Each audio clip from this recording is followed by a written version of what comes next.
Hello, this is Dr. Paul Cottrell, and I'm doing a recording on January 2nd. We're going to go over the news. The market is open. The S&P 500 is trading at 6,878 as of this recording. We're going to go over the markets and any other breaking news. It's going to be a slower day today because it's the first trading day. It's on a Friday, so there's not going to be a lot of volume. I suspect that the news is going to be relatively slow, but we're going to cover some of the breaking news that is happening. Thank you for joining. Please make sure that you subscribe to all my channels. You can subscribe to YouTube, Brighteon, Bitchute, and Rumble. You can also follow me on TikTok, on Substack, X, GETTR, Patreon. So there's many ways to follow my work. All these videos are for free. Please help support the work. Share the links. Ask your social media to follow me. In addition, I've created a new feature on my website where you're getting top news that's generated daily. So please take a look at that. That's under broadcast paper. In addition, you can get ebooks on my website. Take a look at the course material that I have on immunology and pulmonology. For only $25, you can sign up for this course material. You get lots of PDFs, lots of videos to learn about pulmonology and immunology. And better yet, get the great products that I offer to help slow down the aging process and boost up your immune system. The product that you're going to need for the winter season are the structural nanosilver drops. What this will do is help to neutralize, and by doing that, you're mitigating that throat irritation and further complications, right? So get it in blueberry, in honey and lemon, and also in cherry. Very high quality structural nanosilver drops. The moment you have that throat irritation, take them right away to mitigate the problem. If you're around someone that's having a cold or something like that, take them prophylactically to be able to maintain a barrier and help the health of your oral pharynx. So please go to my store, get the drops. They're very high quality, and I'll be able to clean your problems. In addition, I have structural nanosilver soaps that will help the health of your skin and to neutralize. You can get it in lavender, peppermint, also in lemongrass and charcoal tea tree. By getting these soaps and using them every day, you're going to notice that your skin is clearing and the health of your skin is improving. Very high quality, lit a few bars for your household. Make sure you use discount 5. You get $5 off any order. If you spend $100 or more, you get a free gift until supplies last. All right.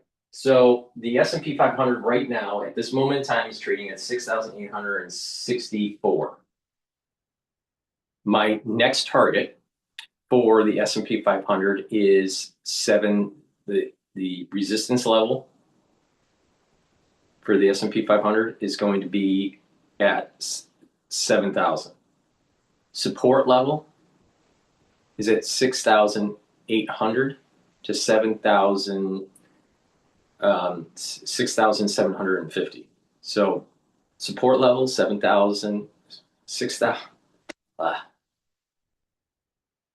Good morning. Support level 6,750. Resisted, that's the lower bound. The upper bound for the resistance level is 7,000, right? So that's going to be the trading range. Right now it's trading at 6,864, right? Now, the question is it going to be kind of like a side trading throughout January? Or will there be some rebalancing, beginning of the year rebalancing that moves the equity market up? I suspect there'll be some rebalancing and moving the equity market up in the short term. Now, there was a liquidity issue that was taking place at the end of the year with some banks. About $74 billion was requested through the discount window, the repo window for the Federal Reserve. that was encouraged by the Federal Reserve for banks to use to shore up their liquidity. 31 billion of that, 74 billion, was trading or transferring over treasuries for money. The remainder, 43 billion, was mortgage-backed securities being transferred over to the Federal Reserve and then cash going to the banks. This is a relatively big amount that was transferred over. This is at the same size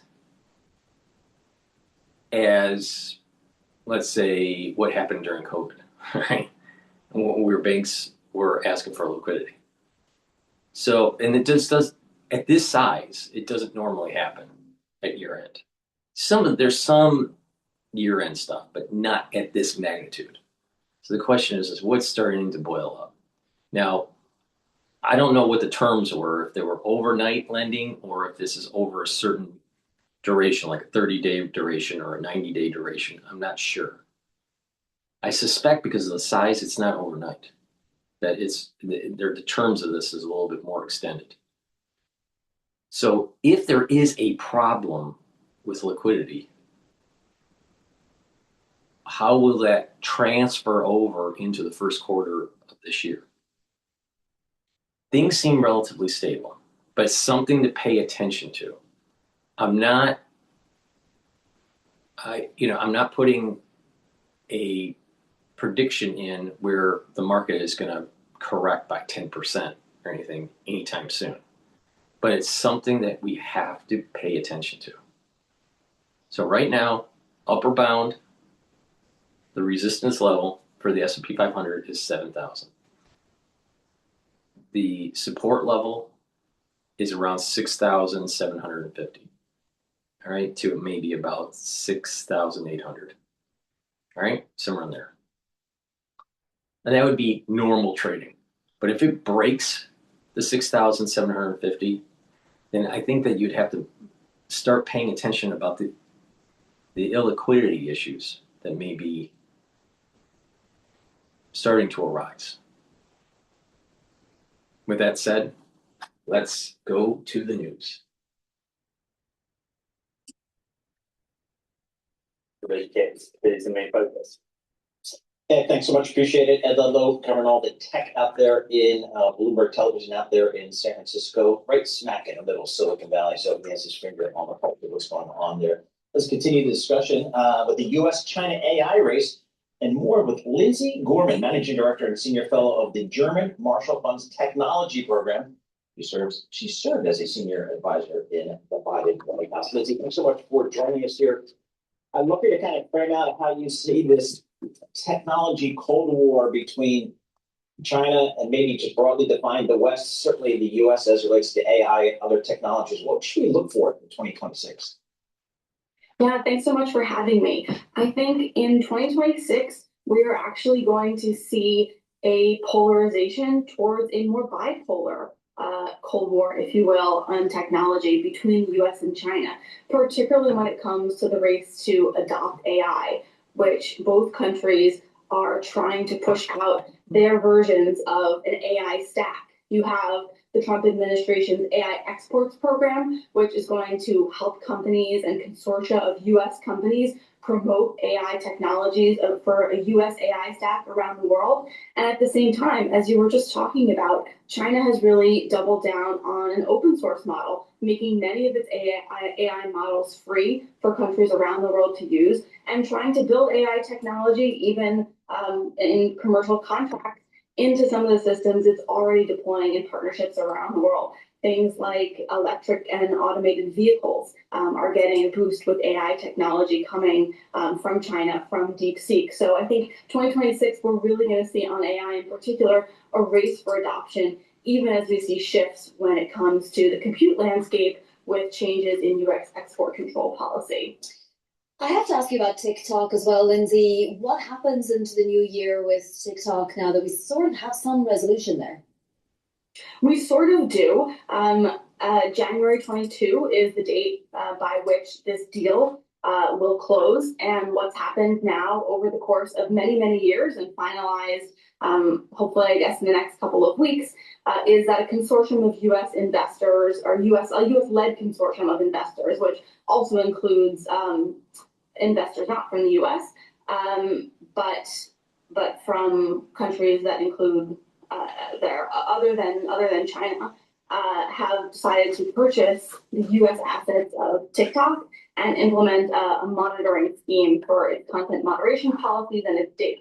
Now, the big question still remains, and I think we'll get some answers for this in 2026. Finally, after maybe 5-6 years of not having answers on what's going to happen with TikTok and its national security concern, but we will get some answers on just how good this deal is at resolving the national security issues, because key to this consortium of investors is that ByteDance, TikTok's Chinese parent company and owner, and the source of all these issues around TikTok in the US, is still just under 20% of ownership. And crucially, it's not actually clear that the algorithm, the key secret sauce, what decides what content American users are shown, whether they're on political issues, whether they're on topics that the Chinese Communist Party might not want us to really be talking about.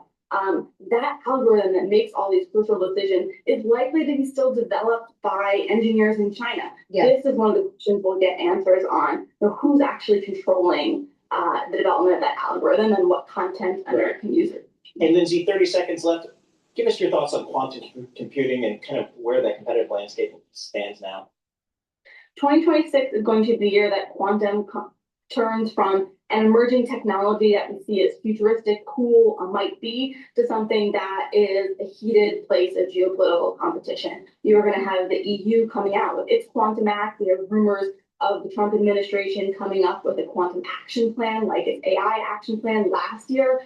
And we're going to just see much more movement in terms of nation states really pushing to own this technology of the future. Yeah, and so many companies involved in it as well, and each one involved in their own little niche, as I understand it. Thank you so much for joining us and giving us so much context this morning, Lindsay Gorman, GMF Technology Managing Director and Senior Fellow. Really appreciate it. So we are off to a nice start and getting nicer this first trading session in January, although very low liquidity out there, only at about 10% of the 30-day volume. As I say that, we're actually erasing those gains. So we have the Nasdaq just up 0.1% now, and the S&P is actually flat. The dollar index is flat as well. Crude oil at 56.66, and that 10-year yield at 416.71. And for Tom on the upper side, I'm going to call out the VIX 15.3. Oh, VIX is rising as stocks fall. Imagine that. All right. Well, we're going to talk something very important next. Dry January. Anyone out there observing? We're skipping the beer, not the party maybe. Bill Schufeld, co-founder and CEO. Please go to my store, the-studio-reykjavik.com, and get the dual-purpose deodorants. These are very high quality. They're made from essential oils from the Himalayas. No aluminum, no baking soda. Very high quality ingredients. It's for males and females. You can get it in citrus and also in peppermint, lavender, and tea tree. These deodorant bars have dual purpose. You use them as a deodorant daily, but it will also help to detoxify your body. And when you detoxify your body, you're helping your immune system and your endocrine system. Very high quality deodorants. Please go to my store, get a couple bars for your household. All right, now let's go to Mamdani.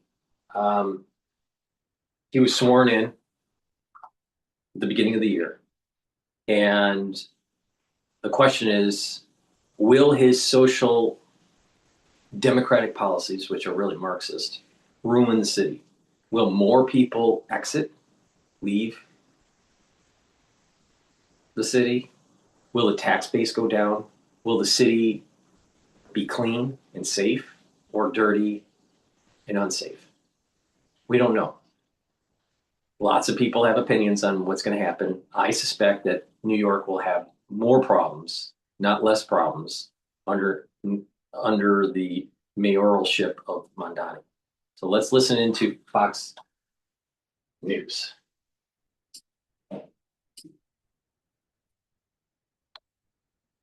Republican strategist and Miami GOP committeewoman Angie Wong and Democratic strategist Madeline Somerville. Thank you to you both for being here on this New year, a new era in New York City, if you will. Now comes the governing, as Stevie just put it.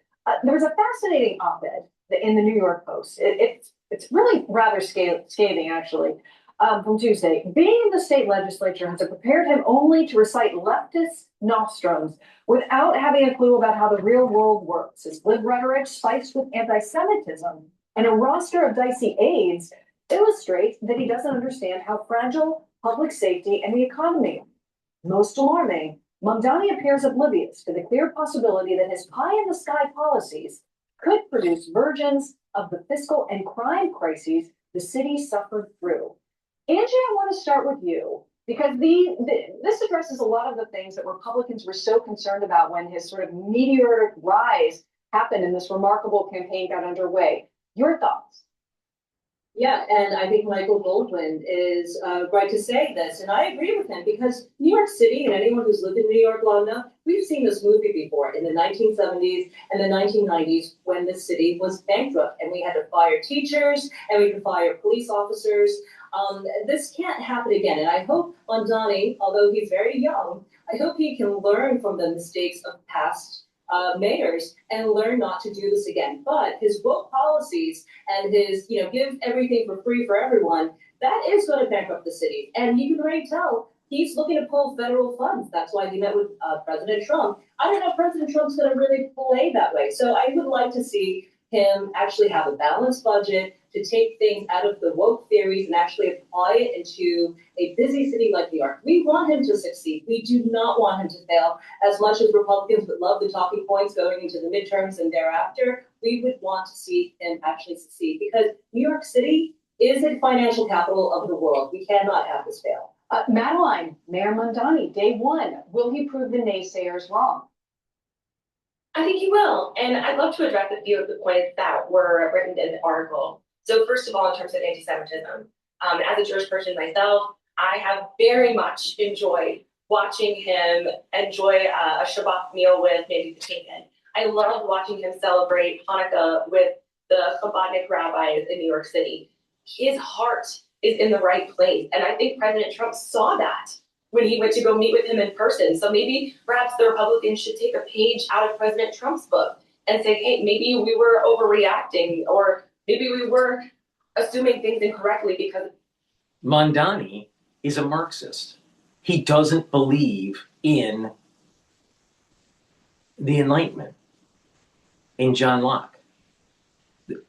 Our philosophical foundation of our constitutional republic is on the writings of John Locke.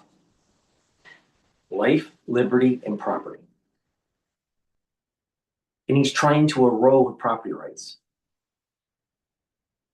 So he's anti-capitalist. He said that he's anti-capitalist. He's against capitalism. And the way he's tried to sugarcoat it when he's on mainstream media is that he has a lot of critiques about capitalism. But the thing is that he's a Marxist. And Marxism wants to abolish capitalism. He stated that he wants to erode property rights and that he believes that government should have the control of the means of production. That came out of his mouth. So this is not innuendo. This is not some sort of misunderstanding of Mamdani. And the problem is there are many liberal Jews that fall for this socialism, unfortunately. But once you start controlling the means of production, once you start eroding the Enlightenment philosophy of John Locke, you start eroding your constitutional freedoms, and we no longer have a constitutional republic. Mamdani, saying at the very beginning that he's all for the people and that people should have equal rights and have equal opportunities and equal outcomes, just like Napoleon the Pig in Animal Farm.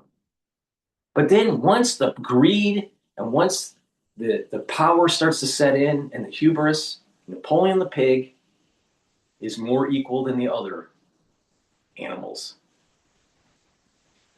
And the animals that agreed early on with Napoleon the pig end up finding out that they have a tyrannical rule on them by Napoleon the pig. And that's exactly what's happening in New York. Mamdani is Napoleon the pig. And the hubris is going to set in. And it was brought to you by stupid liberal Jews.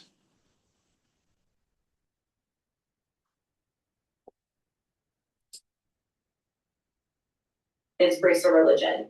I think when it comes to his fiscal and safety policies, I understand that people are concerned, but my understanding is that actually he's kept on the chief of police that was in New York prior to him under Eric Adams, who's done a fantastic job making clamping down on crime in general, and that he's not going to get rid of any police officers. There's a ton of misinformation out there about Mamdani, and I think the reason why people love him is because he tells the truth. And I think that he comes off as honest and genuine. And I think that he will deliver on those promises once he's given the opportunity. All right, let's look ahead real quick. A broader, across 2026, 2028, the broader number of Democrats. Here's Bill Maher, notably talking about a strategy that he doesn't believe is going so well. Take a listen. It is a phenomenon we have never seen before. Right. That one person would dominate Every just the national decade. Yeah. You know, but and I do think you have to fight that. Like I say, if that's your whole personality, is the first thing out of your mouth is, what are we going to do about the bottom line is you got to ask, when someone starts promoting capitalism or even socialism or communism or Marxism, whatever, you always have to drill down and go, what are your philosophical foundations? And if the philosophical foundation is not part of the Enlightenment, then you got a problem. I mean, I would assume that everyone would agree that life, liberty, and property rights are really important. But you take away those, then maybe you are under the tyrannical regime of someone. John Locke's not wrong.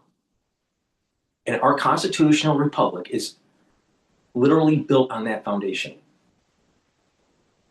So when you have a liberal telling you that Mamdani's a good guy, then you have a deep conversation about what's the philosophical foundation of Mamdani. And it's Marxism. It's Marxism. And Marx, he came from a bourgeoisie family. He was educated. He didn't want to work, and he was lazy. He was an intellectual, lazy individual. Now, you start paying attention to these, I'll call them pseudo-intellectuals, but these intellectuals that have these writings that don't really work, and they have these grandiose ideas about socialism. This is coming from academia. These are coming from professors that have tenure. You have these liberal arts majors that don't really have a job, and they just pontificate about how great society could be in a cafe and not really willing to work or serve their country. You ask these individuals, what's your stance on God, country, and family? What's your stance on the philosophical foundation of your economic beliefs or economic policies? What's your philosophical foundation on the rights of man? And you'll start to notice that there's a problem with these people. They're moving away from the Enlightenment. Mamdani is dangerous. And who's even more dangerous are the people that voted for him. So if you come across someone, especially for the ones that are in New York, if you come across someone that voted for Mamdani or is supporting Mamdani in some way, even if they're outside of New York City, you need to have a deeper dive discussion. And maybe they'll start to understand. It's like, does he subscribe to the Enlightenment? Because I don't think he does. And if they think he is, then what's his stance on life, liberty, and property? Because that's the foundation right there, John Locke. That's the foundation. not some textbook, not some professor at a university. The foundation is right there. God, it's life, liberty, and property. But to have a prosperous society, you also have to couple in the three pillars: God, country, and family. So is Mamdani really about God, country, and family? Is he? I don't know. I'm not sure if he has so much of an affinity for the United States. I think he may have more affinity to the Middle East. Family? Maybe, maybe not. I'm not sure. Is he really promoting, abortion? We whine and cry about how many Palestinians died during the war in Gaza recently.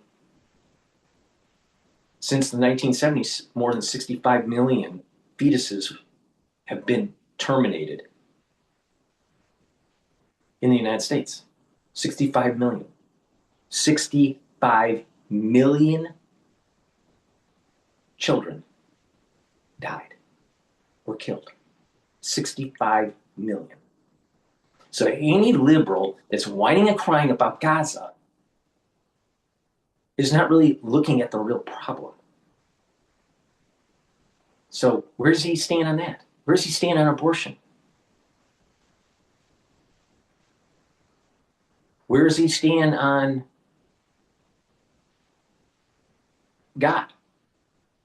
He probably has a strong, I suspect that he has a strong affinity to God. But like I said, it's all three pillars that have to happen for a strong society. If your leaders don't have all three pillars, they're defective.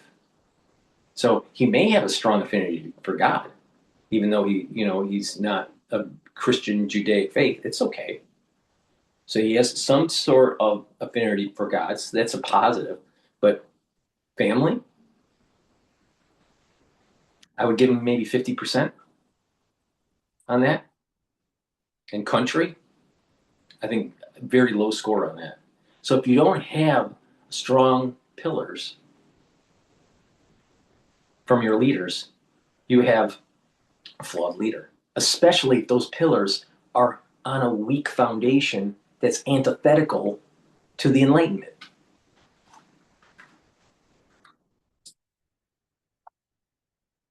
I just can't. I can't.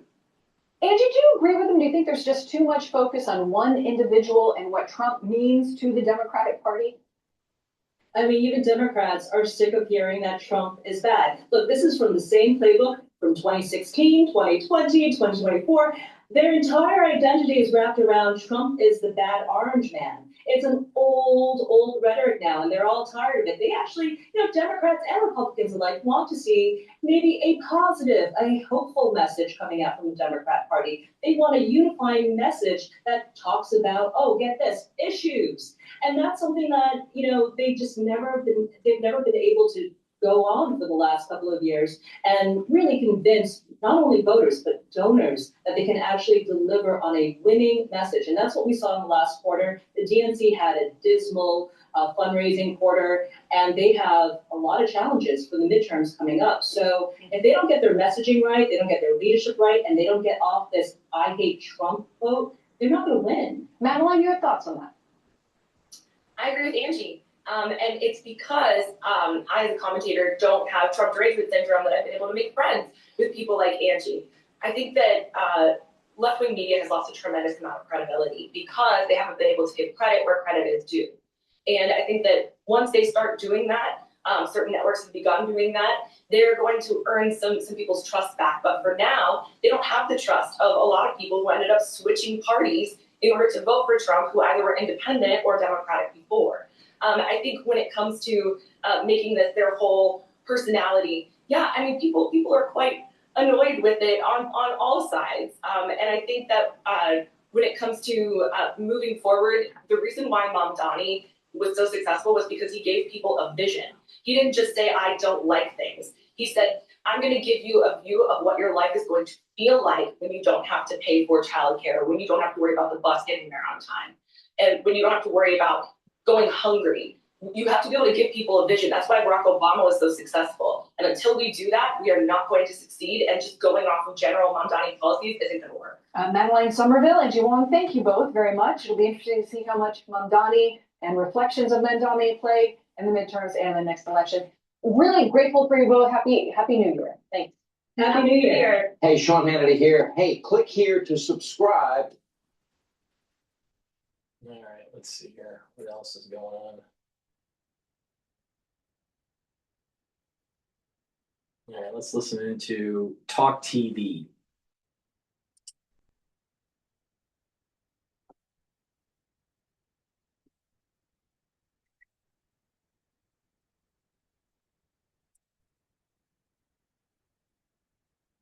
Is the new mayor of New York. It has the largest population of Jewish people outside Israel. In one of his first acts in office, he has revoked the city's implementation of an anti-Semitism definition that includes some forms of Israel criticism. This is a sweeping rejection of what his predecessor did. I want to talk to Nicole Lambert about this and a number of other issues, including Iran. Nicole is a journalist and campaigner against anti-Semitism. Nicole, so far since Zoran Mamdani, I mean, I don't think people will be particularly shocked by this, but of course, there's so many New Yorkers, I spoke to one of them actually over the Christmas period, who think he's just, an absolutely wonderful person, and he's a liberal, marvellous human being. Well, actually, if you want the freedom to be Jewish and to be a Zionist in New York, well, that's just taking a backseat under day one of his administration. Hi Peter, Happy New Year. Happy New Year.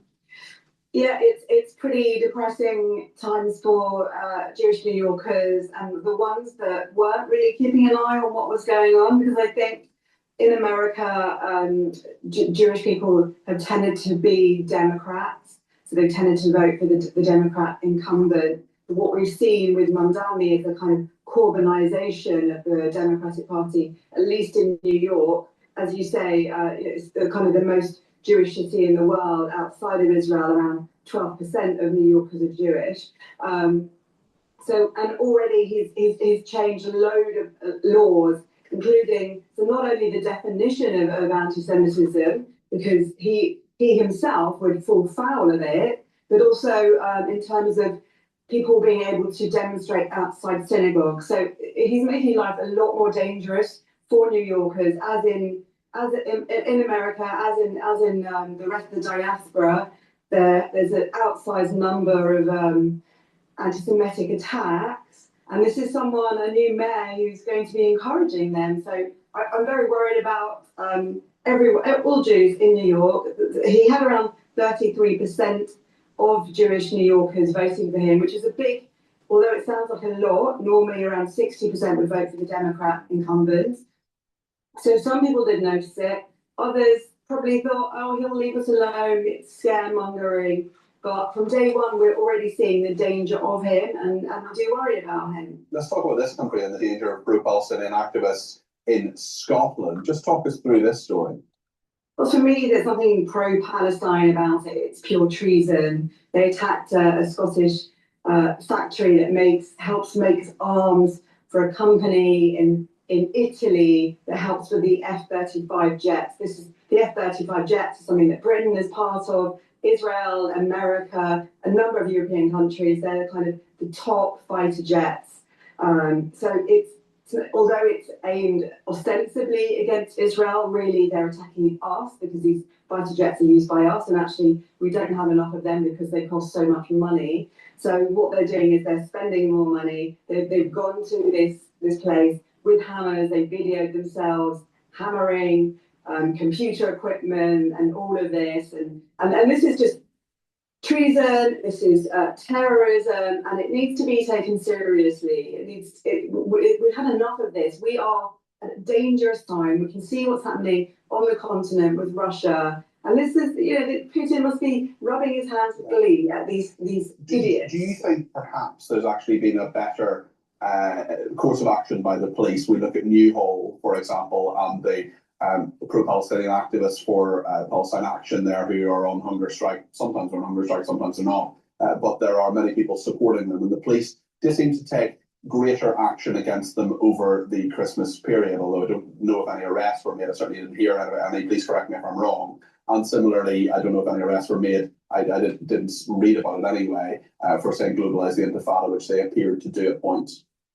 Yeah, I mean, certainly we've seen them standing fast against the hunger strikers, unlike with the Egyptian person that they allowed in, where they were swayed by hunger strikes. In this particular case, I think they realised that once you give in to one person who's on hunger strike, then you give in to everybody, and then everyone in prison is going to be on hunger strike. So they have stood firm, which is really important, and those Palestine Action activists, alleged of a number of terrorist offences, are still in jail. So let's hope that perhaps this year we see a hardening of attitude when they realise this isn't just about the Jewish community. This is about our society and what we're allowed to tolerate and what we are not willing to tolerate. And one of them is not attacking our arms factories, and another one should be, as you say, not allowing hate speeches on our street. Which brings us nicely to our next story. Gary Lineker, for it is he, went on a very challenging podcast with Zach Polanski, the leader of the Green Party, their deputy leader. I would strongly argue is anti-Semitic, in my strongly held personal belief. Gary Lineker talking about the Palestinian issue with Zach Polanski. Let's just have a look at just 1 minute of this nonsense from the two. I phone every day, and I cry most days when I see it. Innocent kids being just killed, like snipers and bombs, and I mean it's just immeasurably wrong. Like, it almost feels ridiculous that we have to say that children dying, or in fact anyone dying who's innocent, is wrong. Yet we do have politicians who seem to be turning away from it. I find it extraordinary, really. I think most of the world sees it for what it is. Obviously, October 7th was horrendous. We know that, but we also know that it didn't start on October 7th. It started a long, long time ago. And of course, Israel has the right to defend itself, but then why doesn't Palestine have the right to defend itself? That's right. Starts. That's right. All groups of people in all countries have the right to defend itself. But the thing is, there is no guarantee that you're going to win. You have a country when you can control your borders and your currency. If you can't, you don't have a country. Obviously, the Palestinians lost. Period. Full stop. Doesn't matter. Might makes right if you can defend your land. It's that simple. The United States doesn't have a foregone right to be the United States. It only can maintain the reality of the United States as a country if it can control its borders and its currency.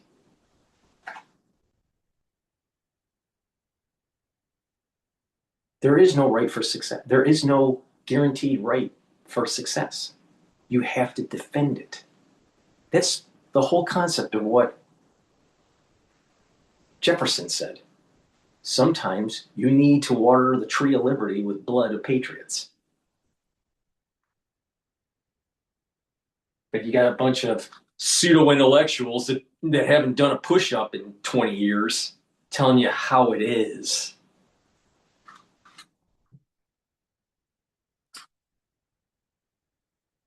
I mean, who's feeding Gary Lineker all of these images? There's been a ceasefire now for several months, and that's not to say that there has the end of the killing. Sadly, is over. There's still little skirmishes between the IDF, which has also seen soldiers killed, and Hamas. But in general, it's been a much more peaceful situation. Sadly, for the people of Palestine, many of Gaza, there are people living in tents, which is horrendous. That's because Hamas still won't even accord to the first part of the deal, which it still has one hostage body, which it's not letting go of, let alone disarming. In fact, it's trying to take more control of Gaza. And the irony, sorry to interrupt you, Nicole, but the irony of all of this is, you and I have spoken about this many times on this station and between ourselves as well privately. At no point does anybody want any innocent child or civilian man or woman to die, to be attacked, to be targeted. War is dreadful. War is horrible. It would be wonderful if it didn't happen. The point is that what we all want to do is free the Palestinians from Hamas. That is not what Gary Lineker seems to be saying. And this classic trope of, oh, well, the 7th of October was dreadful, but, actually it's going on around under the man. Why can't the Palestinians defend themselves? It's a lot more of a defence of what happened on the 7th of October. I would question him about what actually happened on the 7th of October on those horrendous beatings, people who were burned, who were dragged through the streets, raped, taken as hostages, killed. Absolutely horrendous. And I mean, now he mentions it because he knows he has to. He has said absolutely nothing about that on Twitter at the time. He's also, oddly, said nothing about Iran. And we see an awful lot of people who are supportive of the pro-Palestinian cause you would think, oh, hold on, you're against oppression. You're against people being told they can't have free speech. You're for freedom. Maybe those activists in Iran are things you'd like to comment on, but apparently it's all a bit difficult to report on, according to John Simpson of the BBC. Apparently it's all a bit difficult to cover. Well, it's not really, is it, Nicole? I mean, that's absolutely fascinating. So John Simpson on Twitter X, he's saying that one of the reasons the BBC hasn't been really reporting on what's going on in Iran is because they don't have any reporters in there. We, as British taxpayers, we pay for BBC Persia, which, although they are based here in the UK, they obviously have contacts in Iran and know exactly what is going on. And this is, in 1979, just for a bit of historical significance, there was a revolution, and it was this mix of the communists, the socialists, and the Islamists together to fight the Western Shah and to overthrow him, which is what happened. And then what happened was the Islamists then killed most of the socialists and communists. They strung them up. Certainly all the women were forced into hijabs. And that's what's been happening in Iran since. But, one of the ironies of today is that we do see the far left. It's a really good point. The red-green alliance of, guess what, communists, socialists, and Islamists coming together again. And guess what? It hasn't worked out very well for Iran. And actually, that's what we see in the Green Party. So we see this anti-Zionist gay Jew, Zach Polanski, and just below him, are Islamists. And you can see how it's not going to work.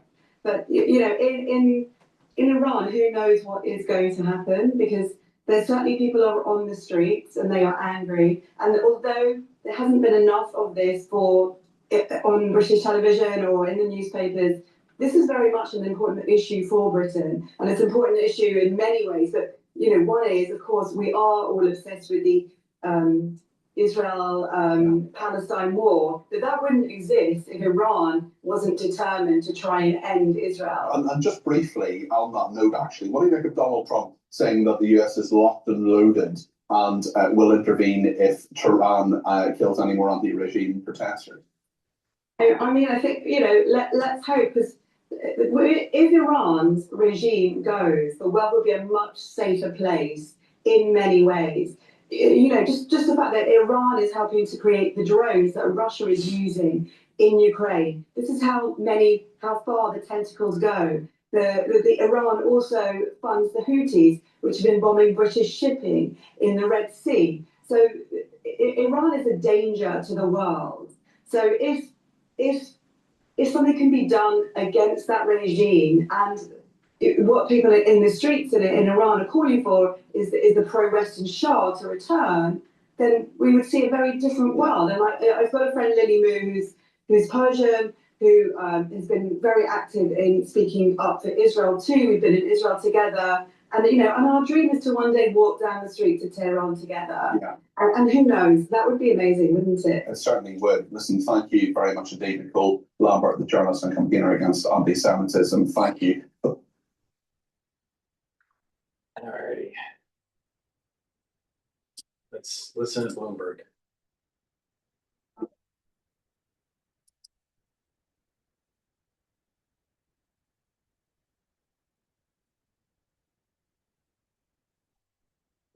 Is what's great about it is it's a well-developed gaming ecosystem, right? So folks know to buying games there, but it's also a highly competitive gaming ecosystem. So it's developed. This gives you both that upside and the downside. But what's exciting is that now we are moving beyond the phone to the TV. So I mentioned HBO Max is available on YouTube. Watch Emmy award-winning TV shows.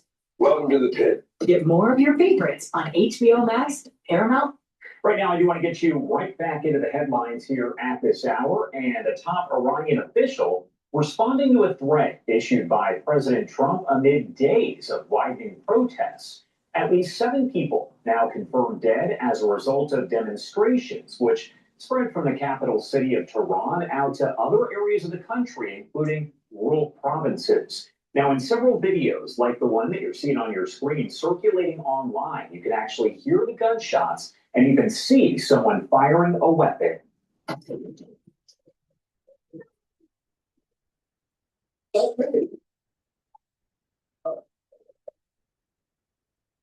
Again, you could hear the gunshots there. Now, President Trump taking to Truth Social early this morning, writing, "If Iran shoots and violently kills peaceful protesters, which is their custom, the United States of America will come to their rescue. We are locked and loaded and ready to go. Thank you for your attention to this matter." Now, we did hear a short time after that from Ali Larijani, the Secretary of Iran's Supreme National Security Council. He posted on social media as well, and this is a translated version right here of that post, saying with statements from Israeli officials and President Trump, what was happening behind the scenes has become clear. We distinguish between the position of the protesting merchants and the actions of the sabotage elements, and Trump must realize that U.S. intervention in this internal matter will lead to destabilizing the entire region and destroying American interests. The American people must know that Trump is the one who started this adventure, and they should pay attention to the safety of their soldiers. Again, taking a look at some of the video coming into our newsroom here from inside of Iran as these protests do continue. Right now, I actually do want to bring in Ben Talablu, a great friend of the show, senior fellow at the Foundation for Defense of Democracies and senior director of the Foundation's Iran program, to discuss all of this and what it means. Thank you so much for taking the time, as always, to be here with us. Great to be with you, Josh. Happy New Year to you and your viewers. Happy New Year. And first off, I wanted to start by talking about those statements from President Trump and, of course, the Iranian official. What do you make of that kind of back and forth? What does that say to you? Well, let's start backwards, if you don't mind, with the quote you read from Ali Larijani, the Secretary of the Supreme National Security Council. In the end there, you may see that he threatened U.S. troops in the region. And if you look at what date we're approaching, which is January 3rd, that would be the 5th anniversary of when President Trump, in his first term, used military force to target Iran's chief terrorist in the region, Qasem Soleimani. And the cycle of violence that led up to the president's decision to be willing to authorize that historic strike, which, make no mistake, crippled the Islamic Republic's transnational terrorist apparatus by going after its mastermind. The decision to go after that was brought to you by a cycle of violence in Iraq that led to the death of U.S. soldiers, service persons, and contractors in 2019. So if in 2025, Iranian officials, after having lost the 12-day war, after having lost much of their nuclear program, after having been rendered bare and their airspace undefended, are still threatening U.S. service persons and U.S. interests in the regions, well, it just reminds me about that quote from the Bourbons in France, which I think was from the famed French diplomat Talleyrand, which said, "They have learned nothing, nor have they forgotten anything." And that reminds me exactly of the mistakes and the enmity that the leadership of the Islamic Republic have been making for the past 46 years. But pivoting now from that to the president's comment, history in the making, even if rhetoric alone, even if this is just a drop in the bucket, even if this is just a Truth Social post that is ignored the moment after send is hit, this statement alone is more rhetorical and political support than what any other liberal Western democratic leader has offered the Iranian people in the past 6 days of their multi-city, multi-day nationwide uprising against their government. And that in itself speaks volumes. On that same note, I do want to talk about Iran's president, who posted just several days ago in some comments that were actually posted on the website of Iran's supreme leader, essentially saying that Iran is in a quote-unquote full-scale war with the U.S. and allies, including Europe and Israel. What do you make of that overall? Because essentially he's saying full-scale war, and he also compared it to Iran and Iraq several decades ago.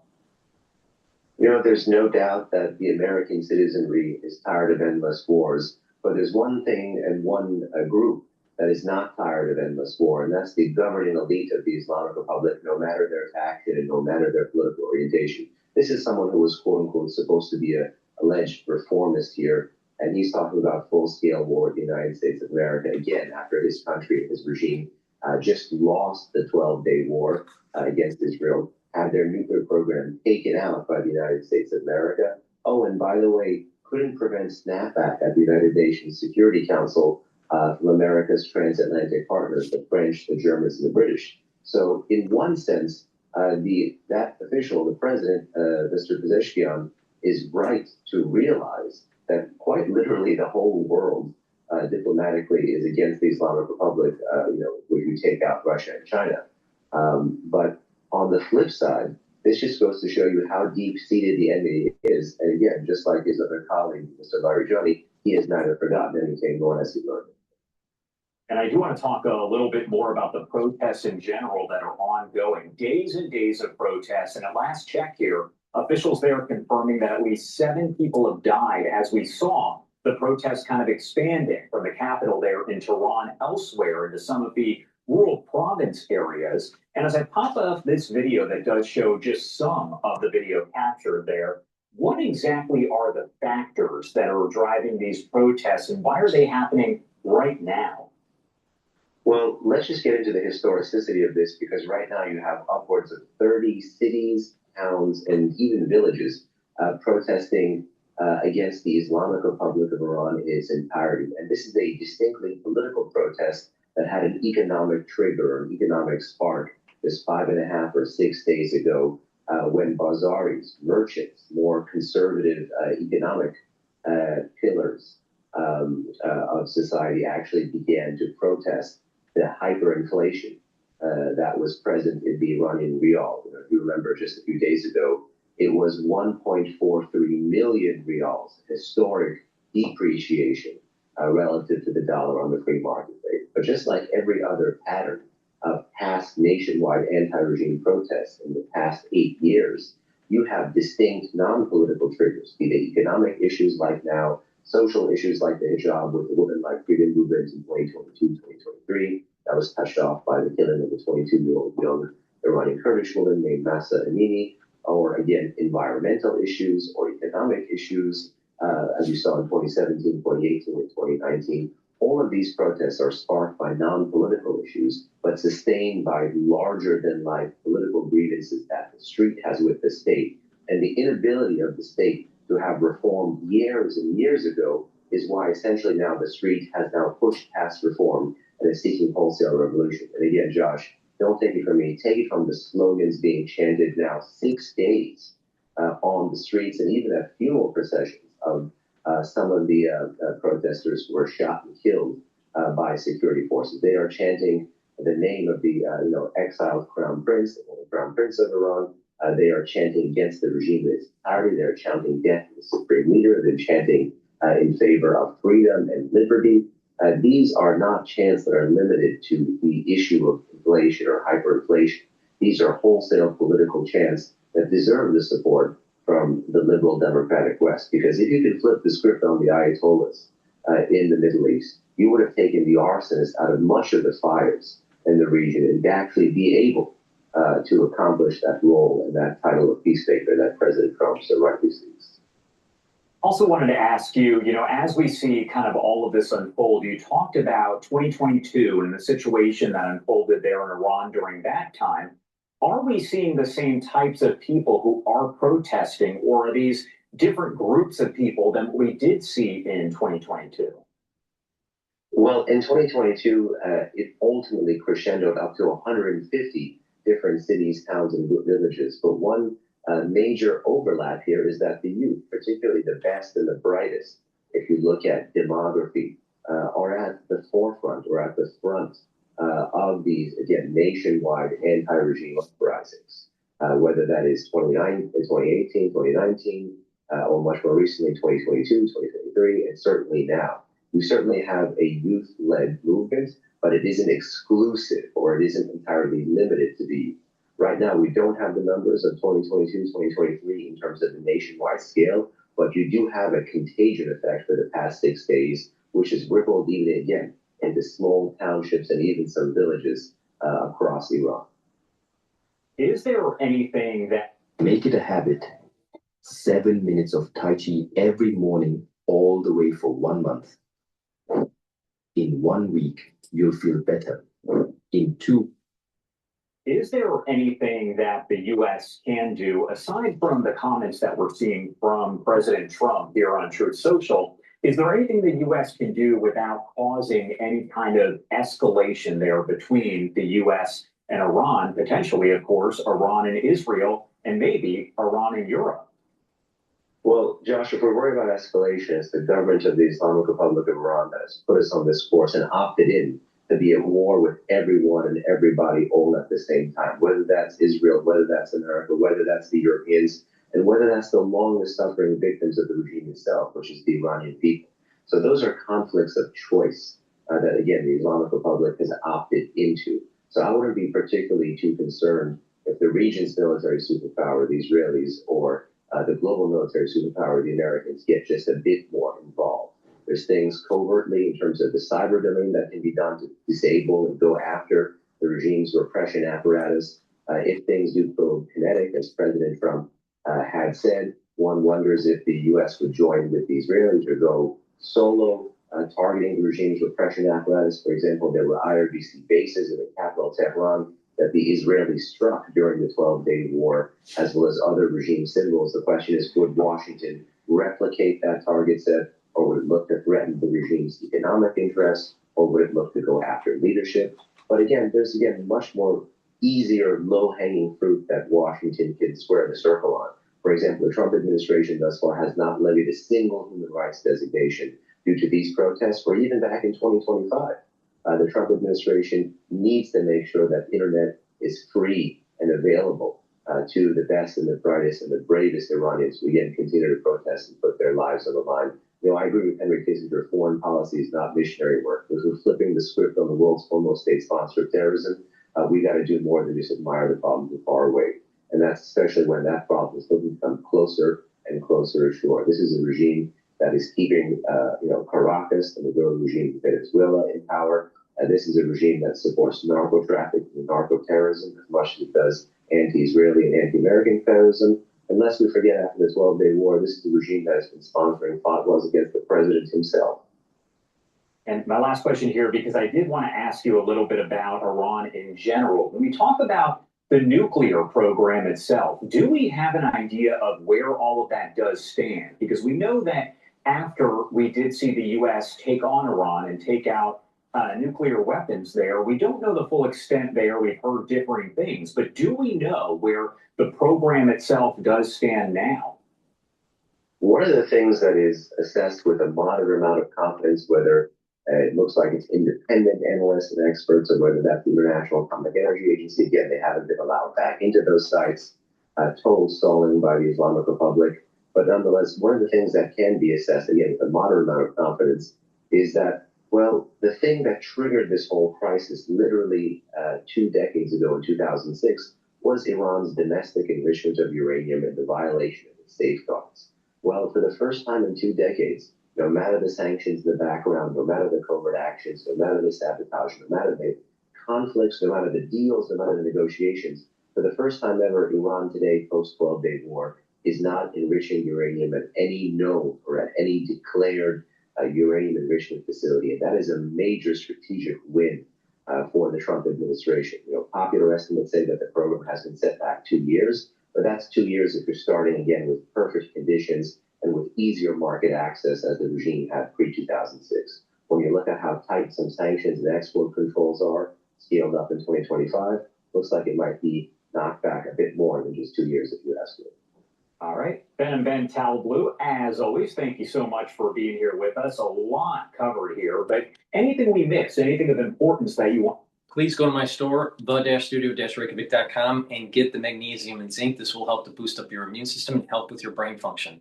Magnesium also increases the efficacy of vitamin D3. This is very important to take, especially during the winter season. But if you take this year round, you're going to improve your brain function and boost up that immune system. Get the multivitamin and the probiotic as a foundation for slowing down the aging process. The multivitamin has the multivitamins that you need for proper enzymatic activity so your cells perform properly. When your cells perform properly, your tissues perform properly, and therefore your organ systems. This multivitamin is easy to digest, so it's a win-win. And get the probiotic. You can get it in veggie cap form or powder form on my store, the-studio-reykjavik.com. A good probiotic is going to bring down inflammation at the gut level, improve your immune system at the gut level, improve your ability to absorb nutrients, improve your metabolism, and improve your brain function. It'll allow you to sleep better. It'll get rid of brain fog. It will allow you to concentrate. Why? Because with better sleep, you're detoxifying your central nervous system, consolidating memory, and you'll be well rested. Good gut health is really important as a foundation for overall bodily health. Super important. Also, a good gut will improve your skin. So please go to my store, the-studio-reykjavik.com, get the probiotics, stack it with the multivitamin. And go to my store and get the cleanse, which is 30 parts per million, or the max 35, which is 35 parts per million, to boost up your immune system. How does it work? You swish it in your mouth, just a teaspoon a day. Swish it in your mouth and gargle about 20 seconds or so and swallow it. What this will do is neutralize and improve your oral cavity, the health of your oral cavity and your oral pharynx, maintain your mucosal barrier, and improve the health of the epithelial cells in your oral pharynx. This will help to boost up that immune system. Very important. Take it every day. If you're not feeling well or someone around you is not feeling well, take a tablespoon or two a day. Swish in your mouth, gargle 20 seconds, and swallow it. And once everything's all better, then go back to your maintenance dose. But this is really important to help to neutralize and to help to boost up that immune system. So please go to my store, the-studio-reykjavik.com. You take that regularly, you're not sick as often, and therefore you're slowing down the aging process. This is the reason why you should be taking it every day. I've been taking this protocol for more than 5 years every day. So please go to my store, the-studio-reykjavik.com. Let's go to Bloomberg. Their performance is criminal. Don't miss Balance of Power live every weekday. Bringing you up to the minute geoeconomic news whenever and wherever it happens. I'm Bonnie Quinn in Sao Paulo, Brazil, and this is Bloomberg. Trading day is about to start. You're already looking for that edge. The opening trade brings you everything you need to know as markets open across Europe. I'm Guy Johnson. I'm Anna Edwards. And I'm Tom McKenzie. This is your opening trade. Only on Bloomberg.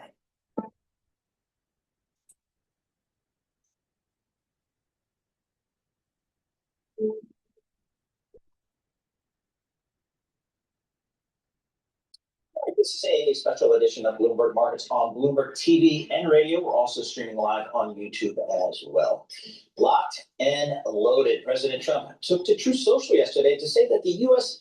is ready to rescue Iranian protesters if they are attacked by authorities as unrest spreads across the country. For more, we're joined by Bloomberg's Washington correspondent Tyler Kendall. Tyler, has there been any fleshing out of this locked and loaded and talking about going or trying to defend some of these folks in Iran? Has there been any more detail?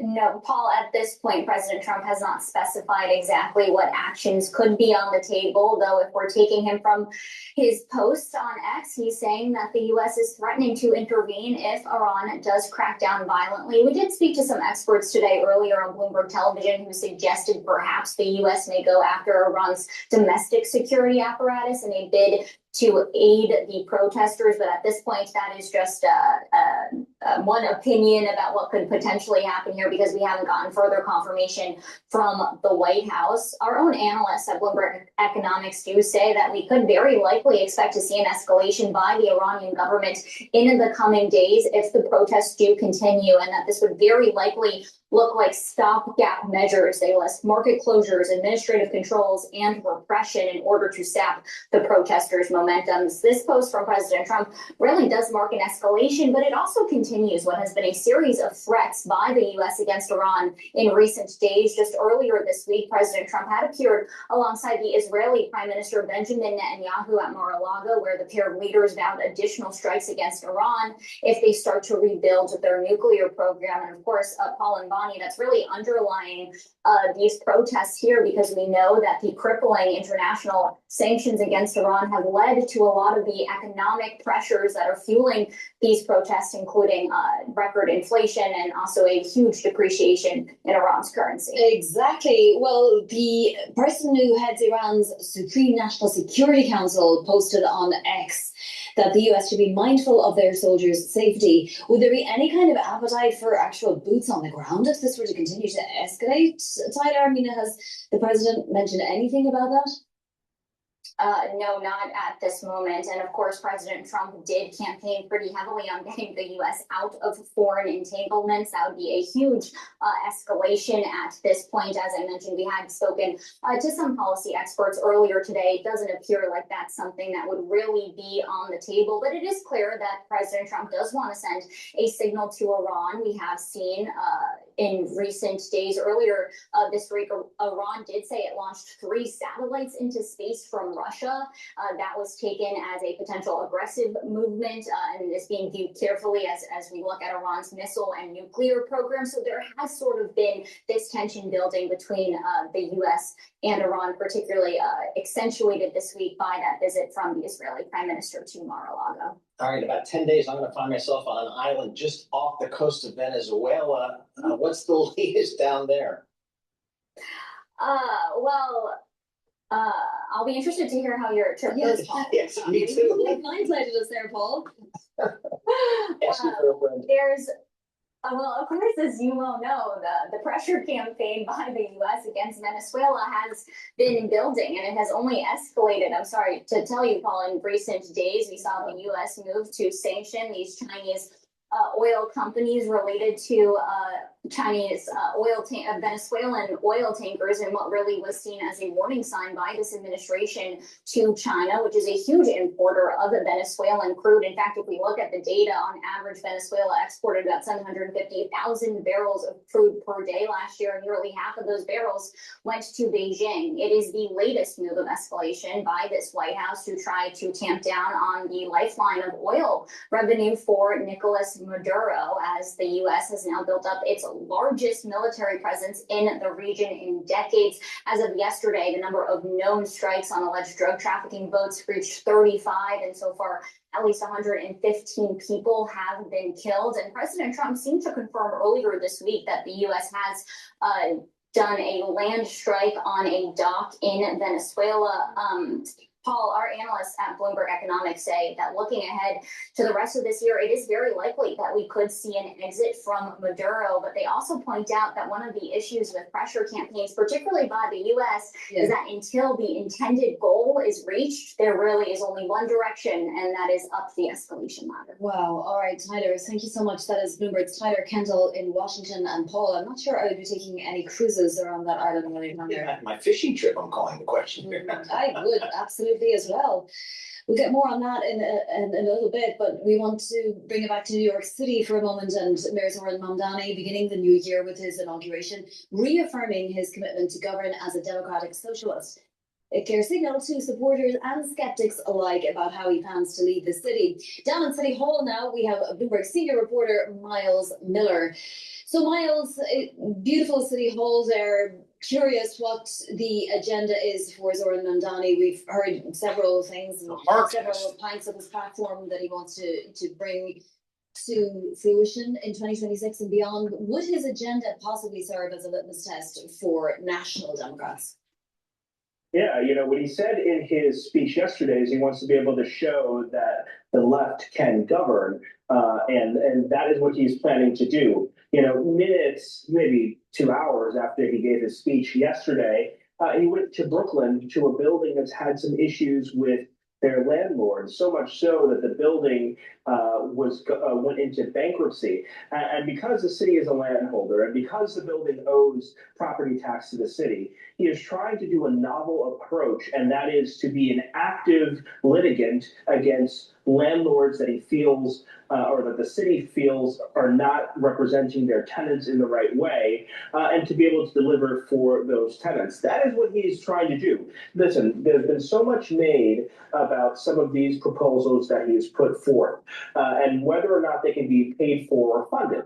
But what you will see this administration do is try to use the levers of government to get stuff done. I think he's made so much of what the Adams administration has not been able to get done, but he's trying to show that government can work on its own.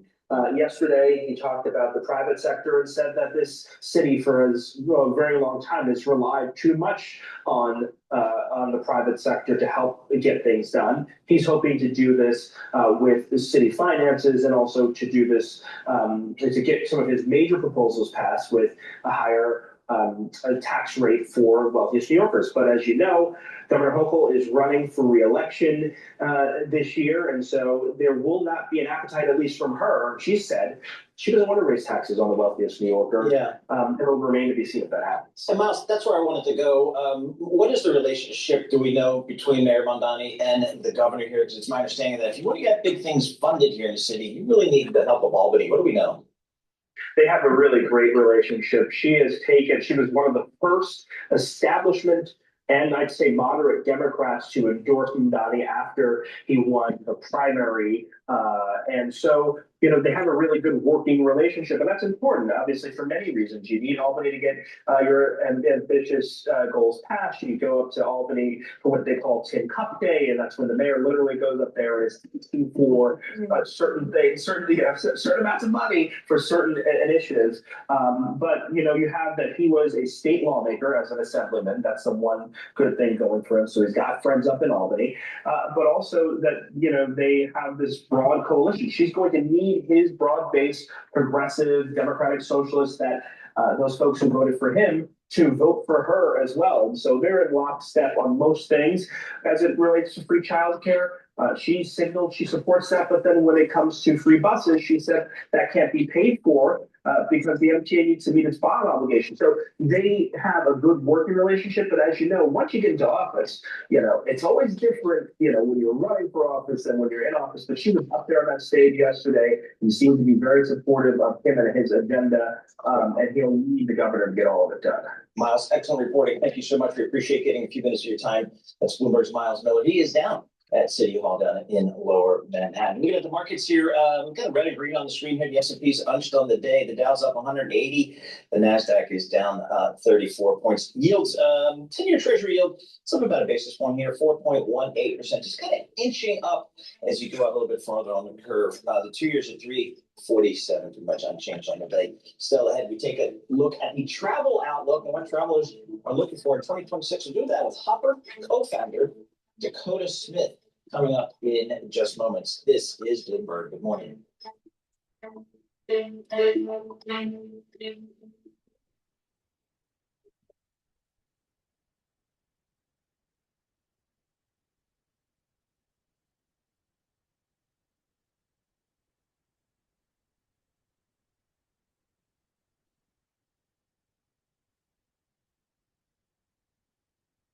Ukraine says Russia is preparing a large-scale provocation to disrupt the U.S.-led talks to end the war. The new comments come after Russian President Vladimir Putin said this week that Ukraine targeted one of his residences in a drone attack, but U.S. officials say the CIA believes that never happened.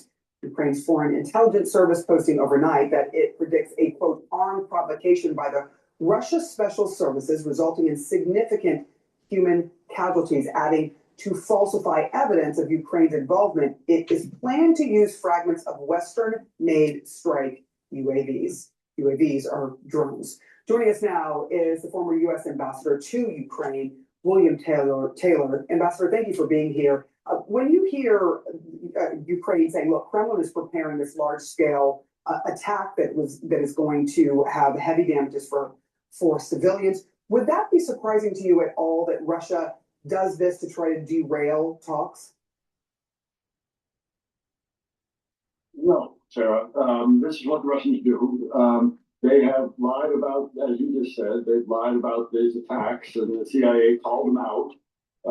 They lied earlier, Sarah. This is a pattern. Putin said when he invaded Crimea in 2014, he said those weren't Russian troops. Well, a couple months later, he admitted that they were Russian troops. And then before he invaded big time, the enormous invasion in 2022, Putin and Lavrov, the foreign minister, said, no, we're not going to invade Ukraine. Well, we know what happened. So point is, they do lie about these things, and the Ukrainians are right to be careful about another false flag operation.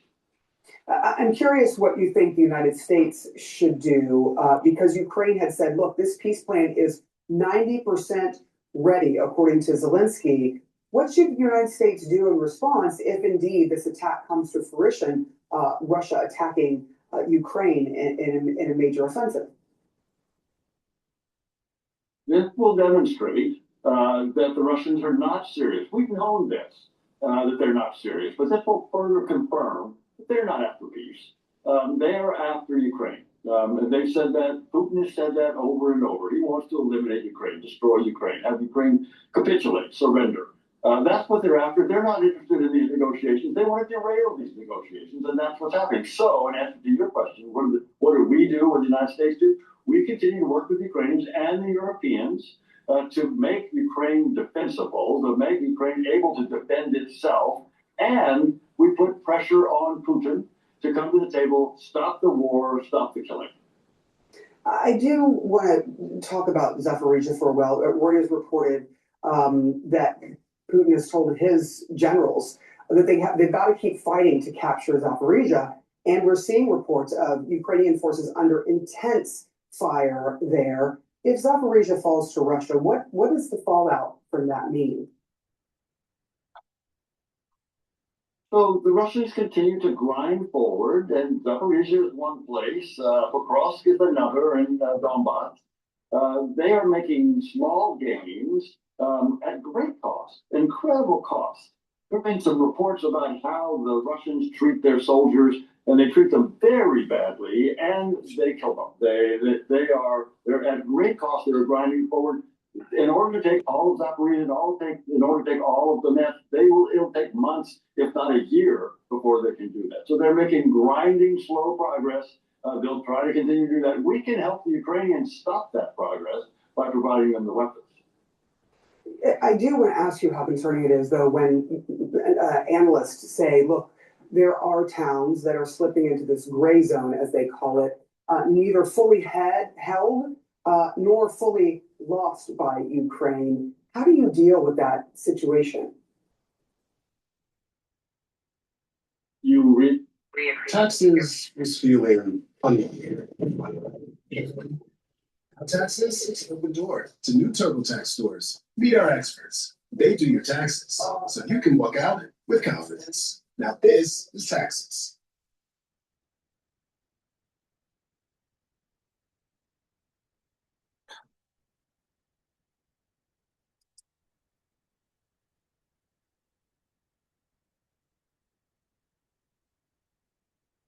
You reinforce the Ukrainians. You give the Ukrainians the ability to stop this grinding progress, the grinding movement forward on the part of the Russians. The Ukrainians have demonstrated for 4 years now that they can stop the Russians with given support from the Europeans and from the Americans. They can do this. They don't want soldiers. They don't want American troops on the ground.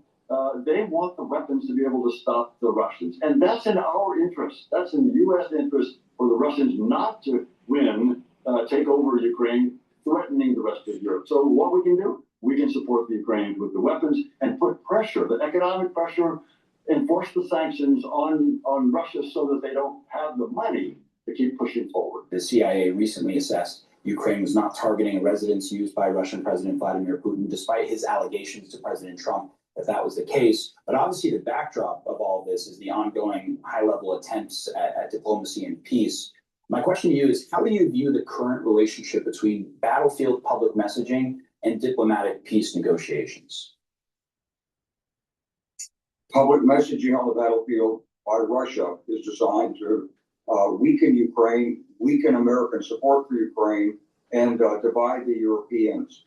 And so it really doesn't have that much relationship to what's happening on the battlefield. Now, what's happening on the battlefield is strong Ukrainian resistance.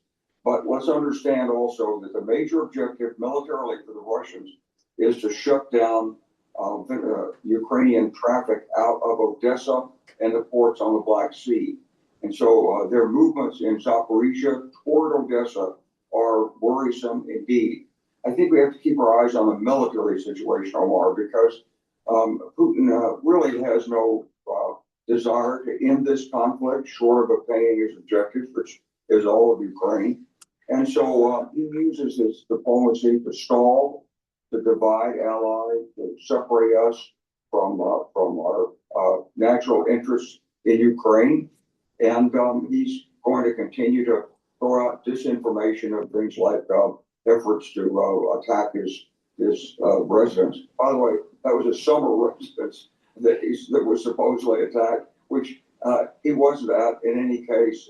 It's a pitiful attempt by Russia at disinformation, but we can expect to see more of that. And hopefully the administration will stand very firm behind Ukraine with more support, more sanctions on Russia, enforcing those sanctions, getting funding to Ukraine, and I'd like to see a resumption of U.S. military assistance to Ukraine, especially in the air defense area.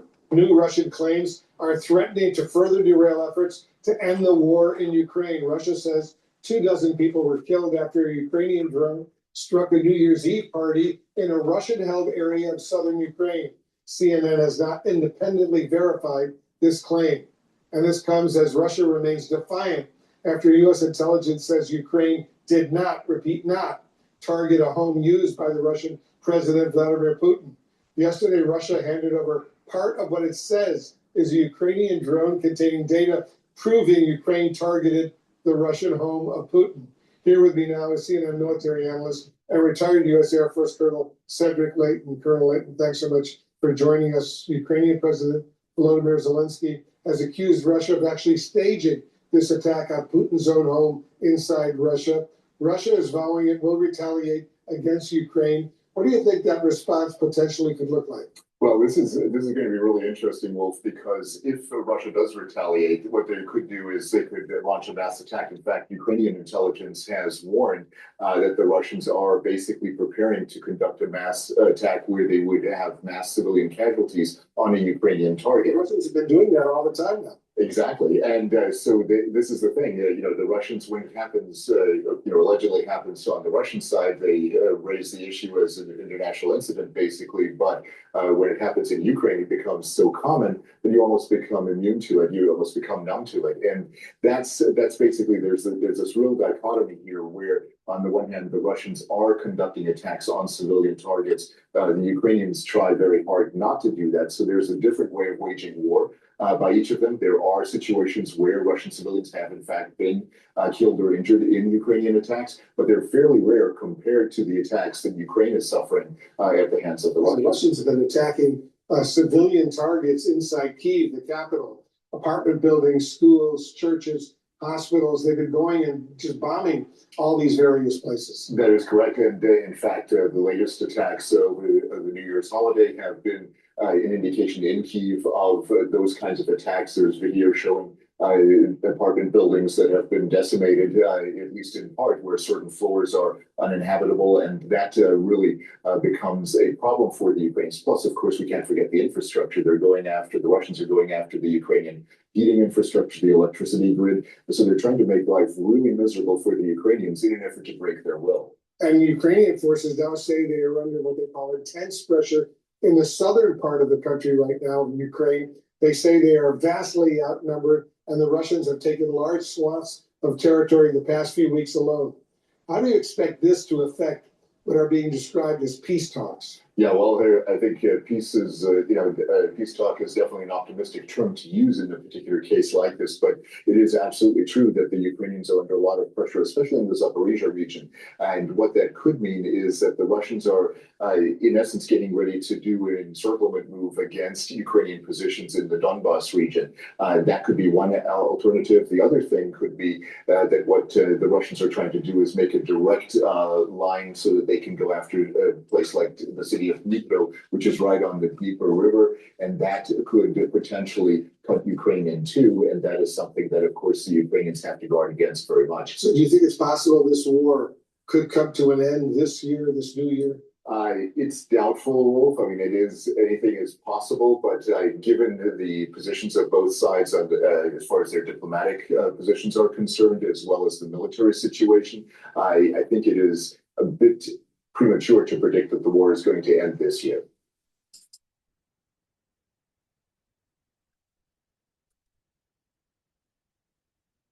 Ukraine says Russia is, quote, preparing a large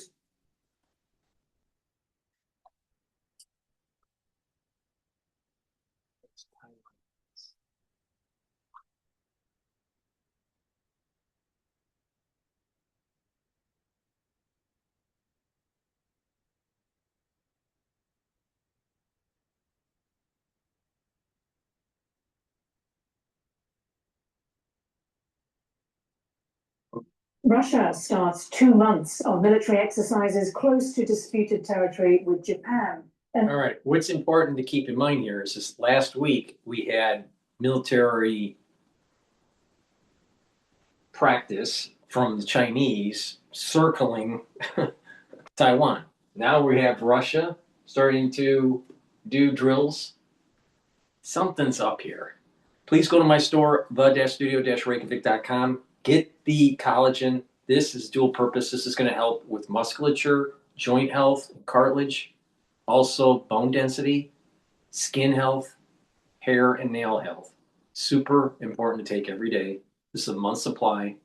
It's a powder. You mix it with soft foods, filtered water, a smoothie, or just with milk. Some people put it in coffee. But the thing is take it every day and do some resistance training to get that denser bone, help with your joint health and your musculature. But again, it also helps with your skin, nails, and hair. Very important to take every day to slow down the aging process. It works even better when you stack it with the C60, the resveratrol, and the vitamin C in my gel topical. Why? Okay, the topical health of the skin will be improved by the gel. The collagen, if you drink about 32 to 64 ounces of water throughout the day, and you take vitamin C, the collagen, the vitamin C, and the water will cross-link and improve the dermal layer. And the C60 with the resveratrol will improve the basal layer, where your new skin cells are being produced. So if you stack the collagen, the vitamin C, drink filtered water, about 32 to 64 ounces a day, put the topical gel, the structural nanosilver gel that I have, on your skin daily, and take the C60 and resveratrol to help with the basal layer, your skin will improve radically. All right? So that's a great way for skin health. Collagen, C60, resveratrol, vitamin C, and the topical gel that I have that's the structural nanosilver. Please go to my store and get the collagen. If you just take the collagen by itself, you will improve those systems that I said. But to really supercharge the skin health, take that stack that I just mentioned.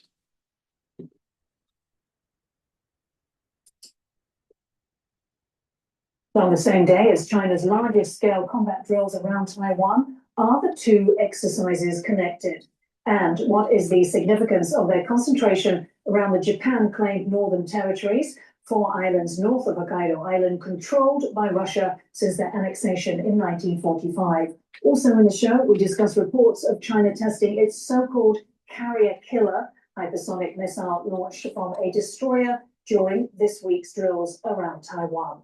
How big a deal is this? And what is the upshot of China and Russia's military intimidation for regional peace and stability? Hello and welcome to Taiwan Talks. I'm Eka Vat. To discuss this and more, I'm joined by Gimant Alari, Senior Non-Resident Fellow, Jewish Policy Center, and also Tristan Tan, Secure Taiwan Associate Corporation Associate Fellow and Taiwan Defense Studies Initiative co-founder. A very warm welcome back, Gimant, and a very warm welcome for the first time, Tristan, to the show.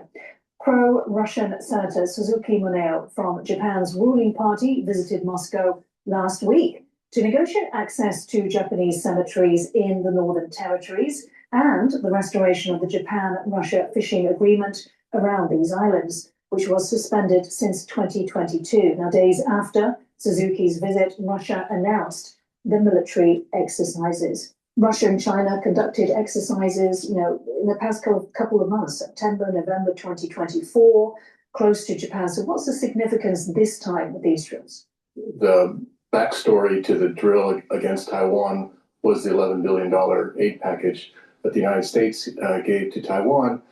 And also the backstory, I think, is that Japan announced that it was going to give $6 billion to Ukraine. And that was not something that Russia particularly liked. Also, Japan had made several different communications with NATO just in the month of December. Why is that? What is Japan seeking from NATO in terms of security? Well, obviously lessons learned from Europe, specifically the Russia-Ukraine war. That's a simple thing.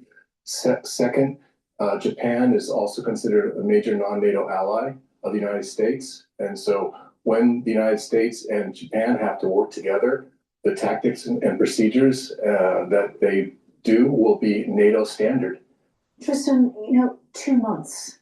Is this a much longer duration? And also, if you can tell us about the Northern Territories, what does it mean that these drills will be focused around the Northern Territories?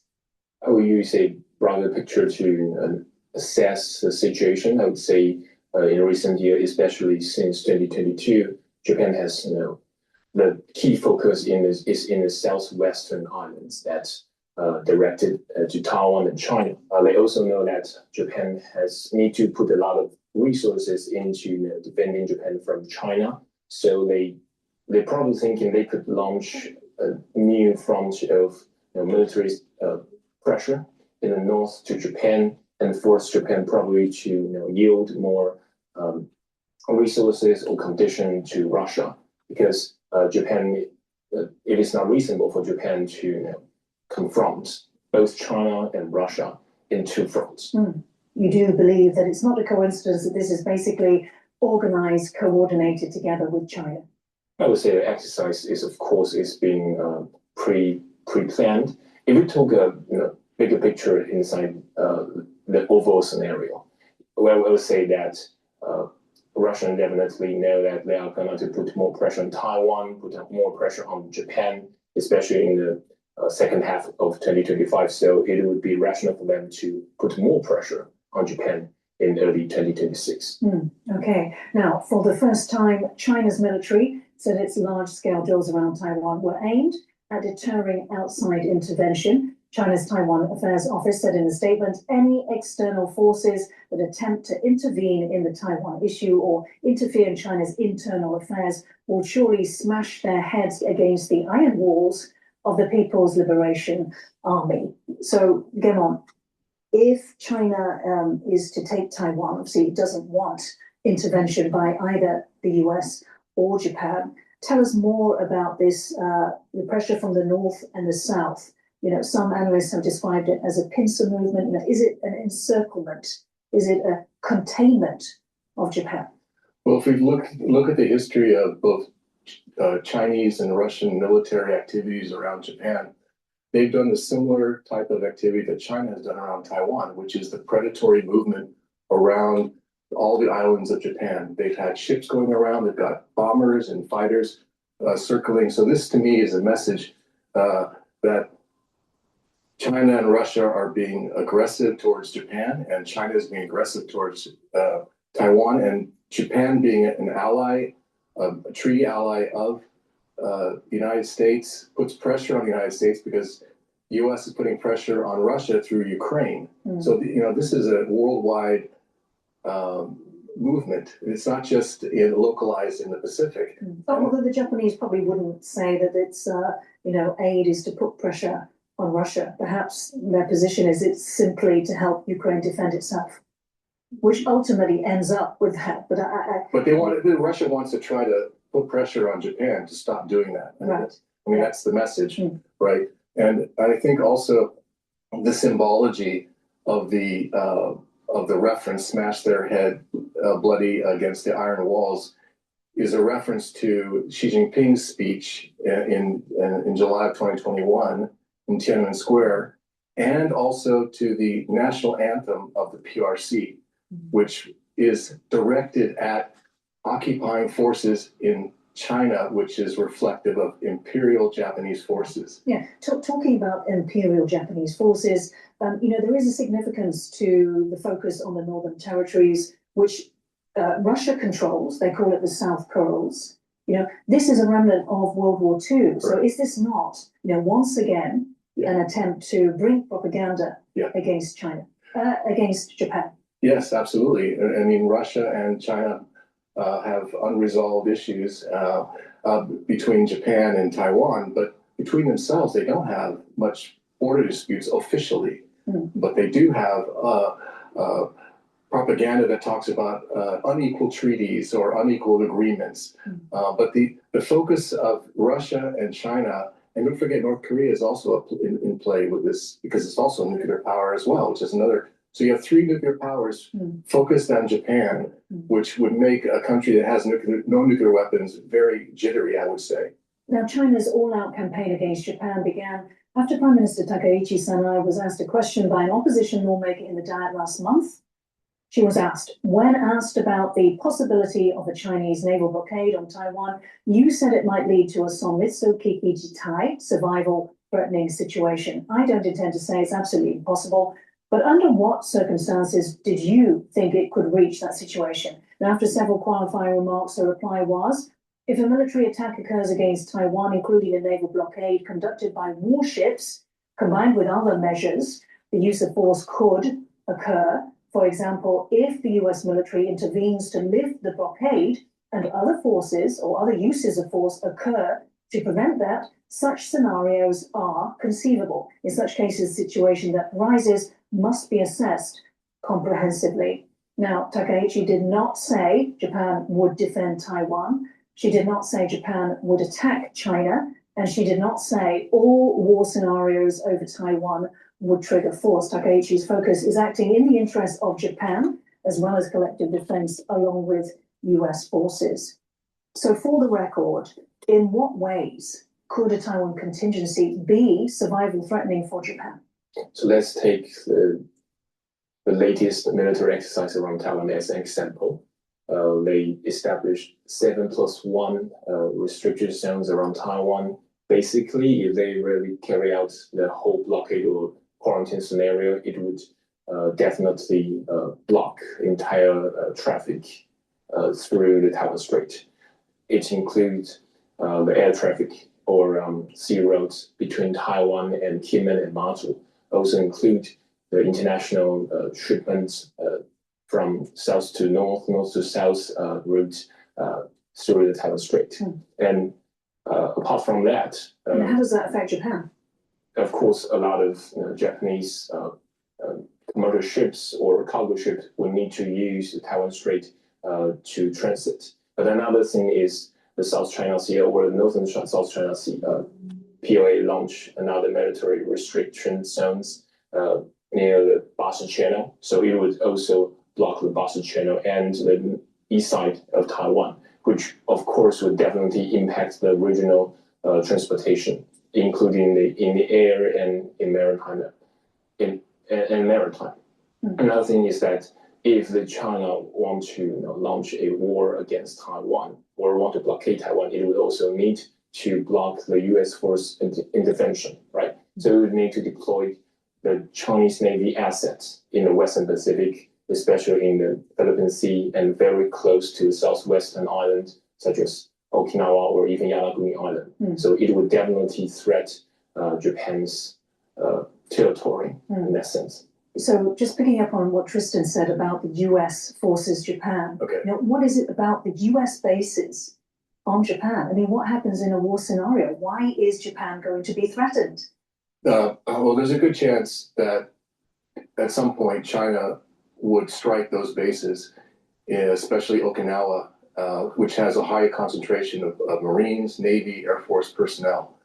So that's a clear problem for Japan because when you have China striking your territory, even though there are U.S. military, it's still an attack on Japan.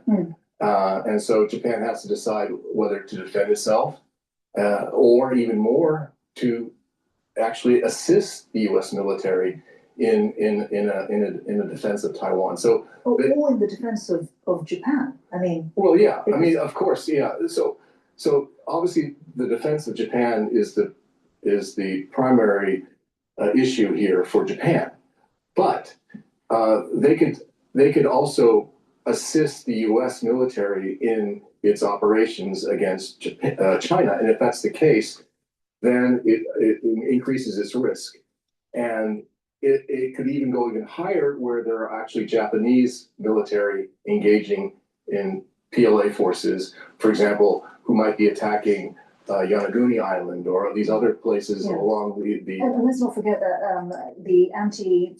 after Nancy Pelosi's visit to Taiwan, those drills, those rockets did actually land a couple in the EEZ of Japan. So that shows the proximity, isn't it? Right. Of the battlefield. And also the aggression that China and Russia are doing against Japan, irregardless of Taiwan. They're still doing this military aggression. Right. And Tristan, so understanding that, the role of why, number one, why Japan would face an existential threat from a war over Taiwan.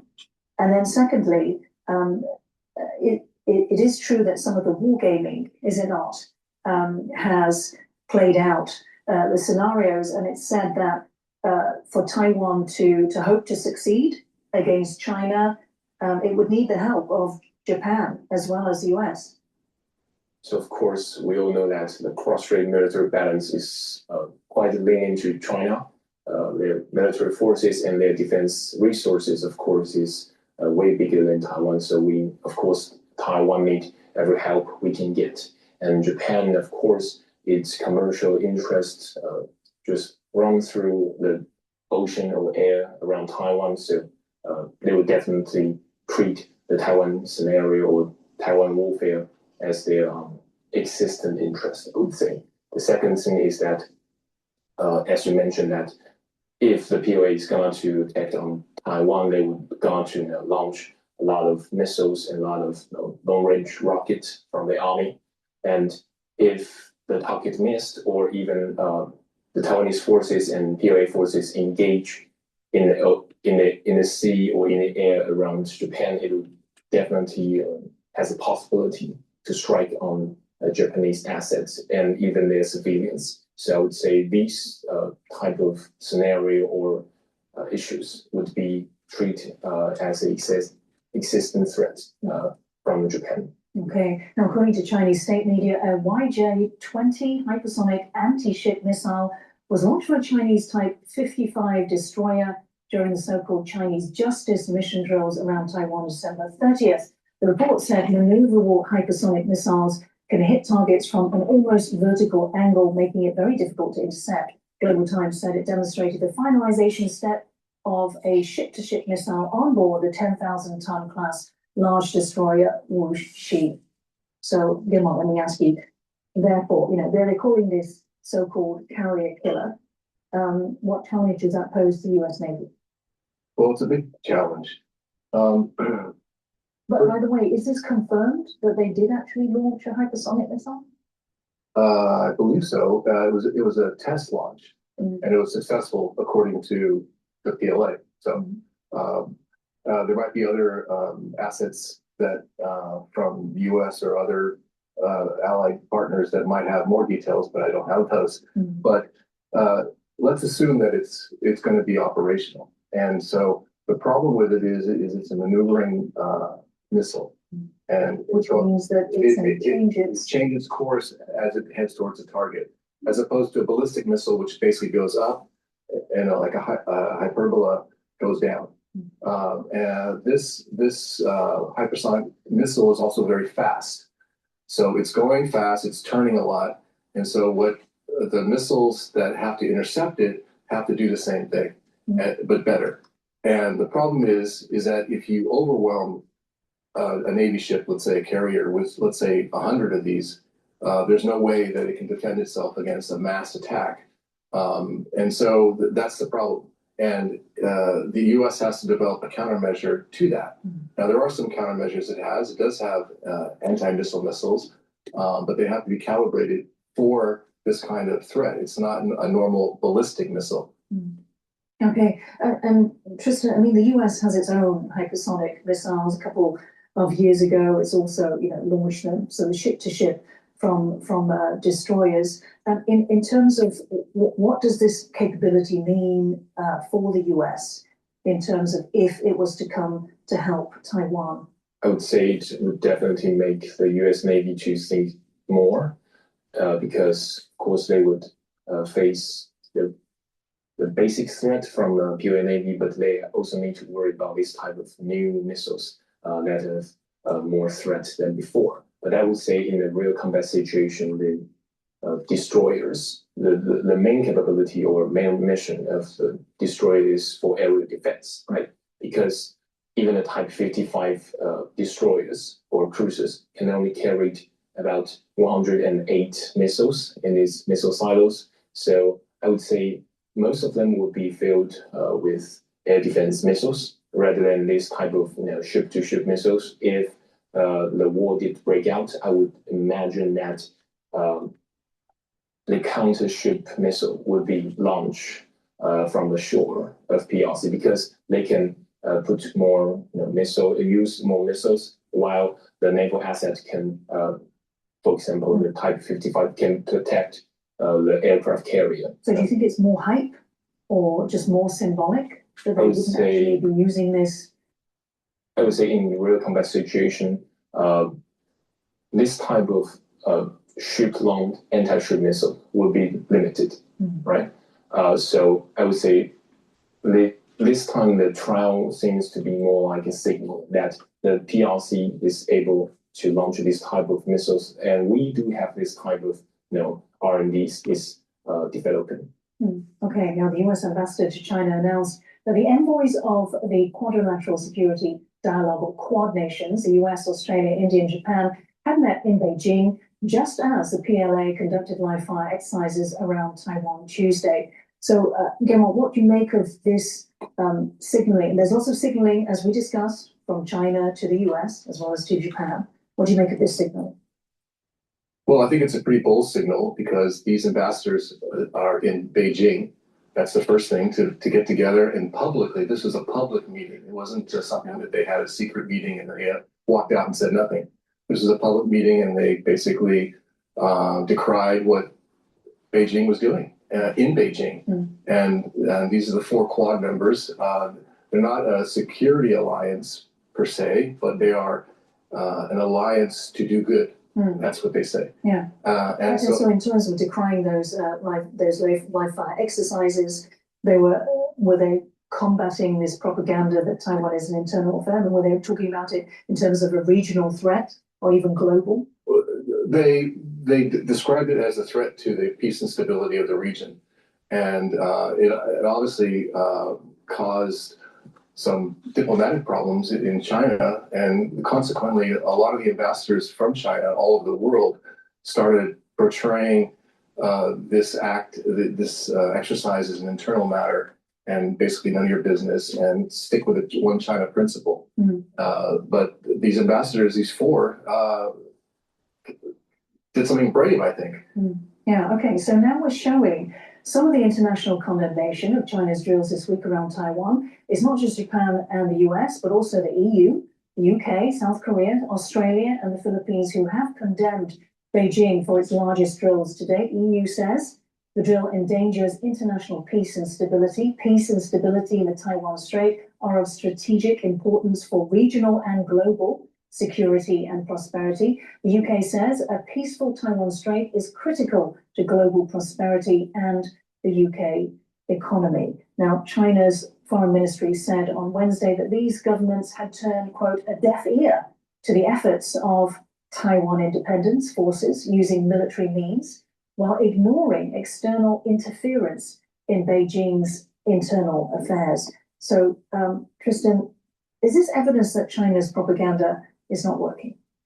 I would say if PRC really expect the Western countries, including US, including Japan or Australia or even India to stop this type of statement, they are imagining wrong.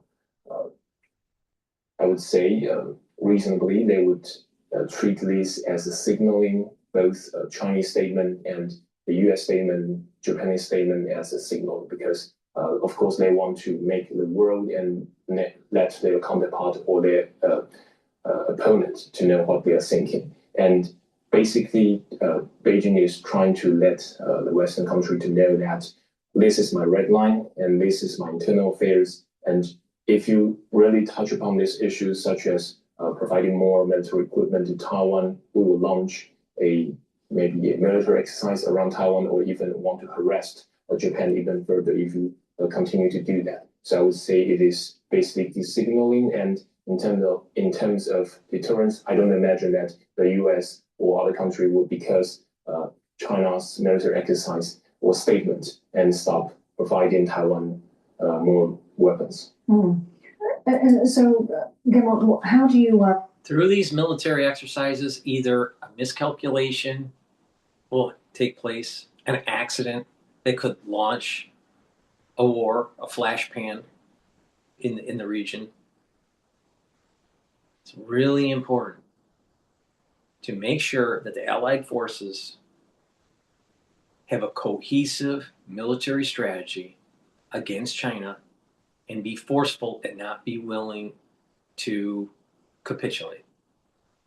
Really important. The United States cannot lose the freedom of navigation in that region. In addition, China is trying to build out through a strike group with their aircraft carriers to have a blue water navy to cause havoc in the second and the third island chains that not only risks Japan, but it risks the United States with the archipelago for Alaska and also the island chains for Hawaii. A lot of people don't realize Hawaii is not just 5 islands. The Hawaii chain line is 130, I think it's 137 little islands. Now, some of them are insignificant, some of them are not insignificant. But the point here is that they're the United States. Hawaii is not just 5 islands. Wake up. The Chinese cannot have military prowess as a blue water navy. They just can't. Now the question is, will Trump capitulate? I'm not sure. I don't know. A lot of times Trump chickens out. He should have killed the Ayatollah. He should have killed the Ayatollah when he could have. When they did the bombing runs on the nuclear facilities, Israel was just about ready to do it. And Trump chickened out. Now, fast forward to where we're at right now, and we're having problems in Iran again. Trump literally fell into the same trap as George Bush Sr. did by not killing Saddam Hussein when he could have. Chickened out. What's Trump going to do for Taiwan? I don't know. Trump usually chickens out. But I know this. If he chickens out, we're going to lose our hegemonic power in the Pacific. And our way of life in the United States will be radically diminished if that happens.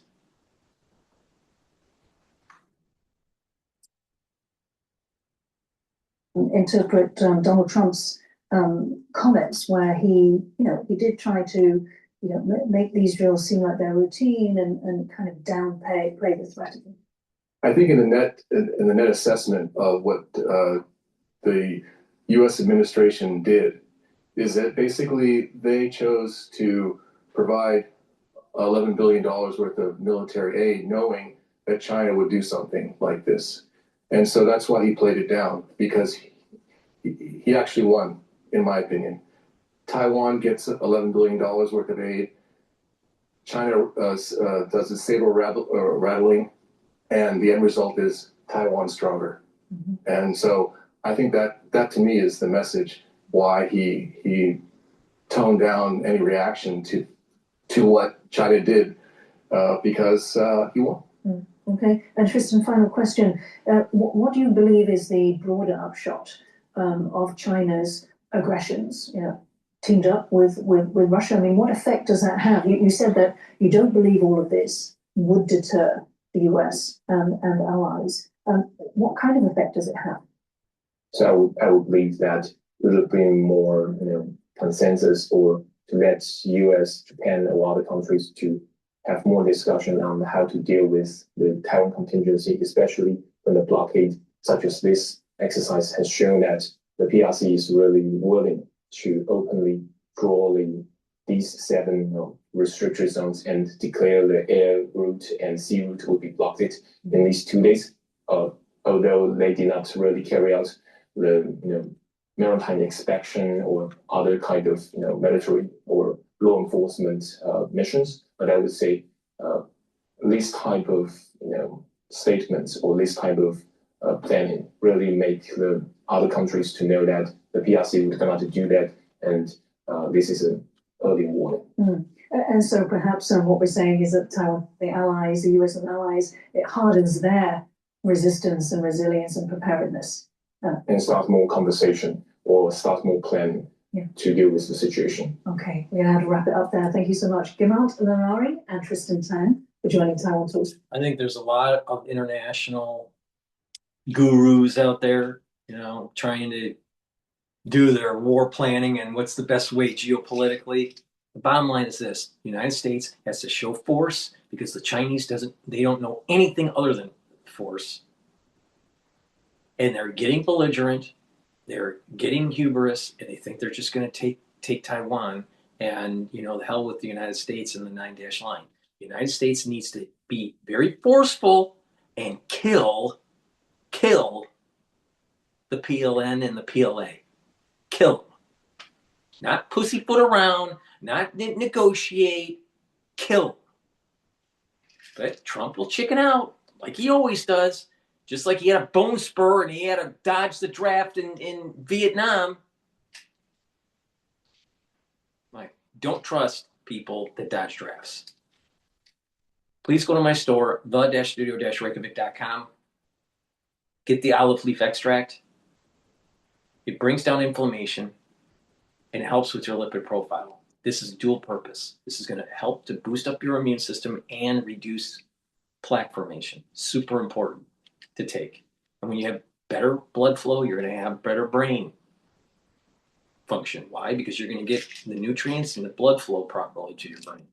A lot of people, when they have build up a plaque, they're building up plaque in their carotid, so brain flow is reduced, so it's going to affect brain function. In addition, you may get small pieces of plaque that dislodge from the carotid and go to your brain, and you have a stroke. You don't want that. It's really bad. Go get the olive leaf extract. Improve your cardiovascular health and your immune system. Get vitamin D3. This is a gene expression cofactor, so your cells perform properly. If your cells are infected, it helps the cells to go into apoptosis. This is the reason why you want to take vitamin D3 during the cold season. And vitamin D3 helps to build denser bone. When you do resistance training and take vitamin D3, guess what? You're starting to deposit that calcium in building denser bone. It takes time, but do resistance training and take vitamin D3. Vitamin D3 also helps the cardiovascular system. So please go to my store, get the vitamin D3, and take it every day. Myotrol. will help to build muscle. If you're 40 years of age or older, guess what? It's harder to build muscle and to maintain it. Myotrol will also help the health of your mitochondria, so you have the energy to maintain muscle and to build muscle. Myotrol has polyphenols, flavonoids, and lignans to help with the gene expression to build muscle. When you get older, it's harder to build muscle because your gene expression has changed. So you need a little bit of help. Guess what? Myotrol is going to help you to build muscle. Do some resistance training, take the Myotrol. If you are an athlete, younger or older, you will benefit in your sport by taking Myotrol every day, right? And you're going to gain strength. Now you can take it separately, but it's better when you stack it with Gladiator Barley. There's a synergistic effect. Gladiator Barley will help to build muscle. It's a powder in it. This is a protein with micronutrients that will help to build muscle. But it's not just to help to build muscle. It'll help to bring down inflammation, detoxify your body, and soak up free radicals. So you will recover quicker after your workout. By bringing down inflammation, soaking up free radicals, and detoxifying your body, you're helping your immune system and your endocrine system. Your vascular system will improve. Your brain function will improve because you're reducing inflammation at the brain level. So it's a positive effect on multiple systems.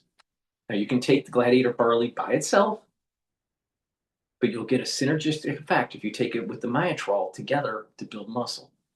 If you're an athlete, you will also benefit from this, younger or older, because you're going to be able to build muscle and maintain it. Now, if you're 40 years of age or older, guess what? This is a great way to slow down the aging process. So please go to my store, get the Gladiator Barley, get the Myotrol. You can take them separately if you want. You'll get benefits from it, but you get synergistic benefits when you take the Myotrol and the Gladiator Barley together. And again, it will help to detoxify your body, soak up free radicals, and bring down inflammation. Please go to my store, get the Myotrol and the Gladiator Barley. Use discount 5, you get $5 off. Don't you want to save some money? It's all caps with the number 5, discount 5, right? You get $5 off, and if you spend $100 or more, you get a free gift until supplies last. It's a win-win situation. You get healthy, and you're helping support the channel. Let's listen to General Keane. So Vladimir Putin saying he believes in Russia's victory against Ukraine in his New Year's address as the Kremlin launches over 200 drones on Ukraine, killing at least 2. Peter discussed his retired 4-star general, Fox News to senior strategic analyst, chairman of the Institute of Study of War, General Jack Keane. General, great to see you. Your thoughts about Vladimir Putin promising again total victory. What's the reality? Well, here, just look at the facts. You know, we're 4 years into the war, and he's got 20% of the territory. In 22, he had 25% of the territory. And he's been able to increase in the last 2 years just 1%. That we're at now World War II standards in terms of time of war. The last major city he took was in 22. That was Mariupol. We all remember the name of it. And he's taking much smaller towns at an incredible pace. It's a foot pace. No more mechanized tank attacks, because if they show a tank or they show infantry fighting vehicles, Ukrainians kill it. And so it's the infantry moving at night at a foot pace. He's not capable of taking Ukraine if the United States and Europeans continue to support the Ukrainians. That is a fact. And that's where we are. He knows that, and his economy is crunching in on him. But look what he just did. As a result of the meeting with President Zelensky and President Trump and the unification that they showed there, which I thought was quite considerable, given the 5 to 6 weeks of negotiations with the United States and Ukrainians and the Russians, and the progress being made, particularly with coming to an agreed position in the United States and Ukrainians, Putin saw that. And in desperation, he talks to the president about Ukraine attacking his residence, and he's shutting down negotiations. That is a bold-faced lie. The Institute for Study of War knew it for a fact within the first 24 hours. Why? No social media in the neighborhood blowing up on the social media sites like they always do when there's a major drone attack, supposedly 91 drones. No no air defense systems firing anything, no evidence of any damage, no evidence of any drones on the ground being destroyed. And now the United States government, I think, is leaking the fact that it did not happen. But he lied to the president. It was out of desperation because he resented what was taking place there. I think we got to reevaluate what's going on with Mr. Putin and his sincerity. He is lying to us about peace negotiations and his desire for peace. And I think we've got to rework our thought process and how to deal with him. And it may be time now to double down on maximum sanctions and maximum military pressure. I mean, look, the president's given us so much leeway and said, look, we're starting fresh. I don't care whose fault it is. We're going to end this thing. And it's become abundantly clear over the last 6 months that Vladimir Putin has no interest in ending this thing, even though he's losing 31,000 soldiers a month. And I encourage everyone to read the New York Times and see some of the chronicles of the abuse the Russians are giving their own soldiers who are fighting this war. Meanwhile, here's President Zelensky about how close peace is. Listen. 20 points plan, and when I said 90%, it's true, because there are questions with only with 2 points. That's why I said 90%. It's really 90%. It's very productive. Even with one question today, we've been very close, and I think we have a problem with one question. It's more territories. It's the Donbass region that they're not going to win, and as the Institute of Study of War says, it would take 3 years minimum for them to take all of Donbass. So at one point, I think we got to start pushing more of those defensive batteries into Ukraine. I want to get to Iran, but I just want you to weigh in on what the president of Ukraine said.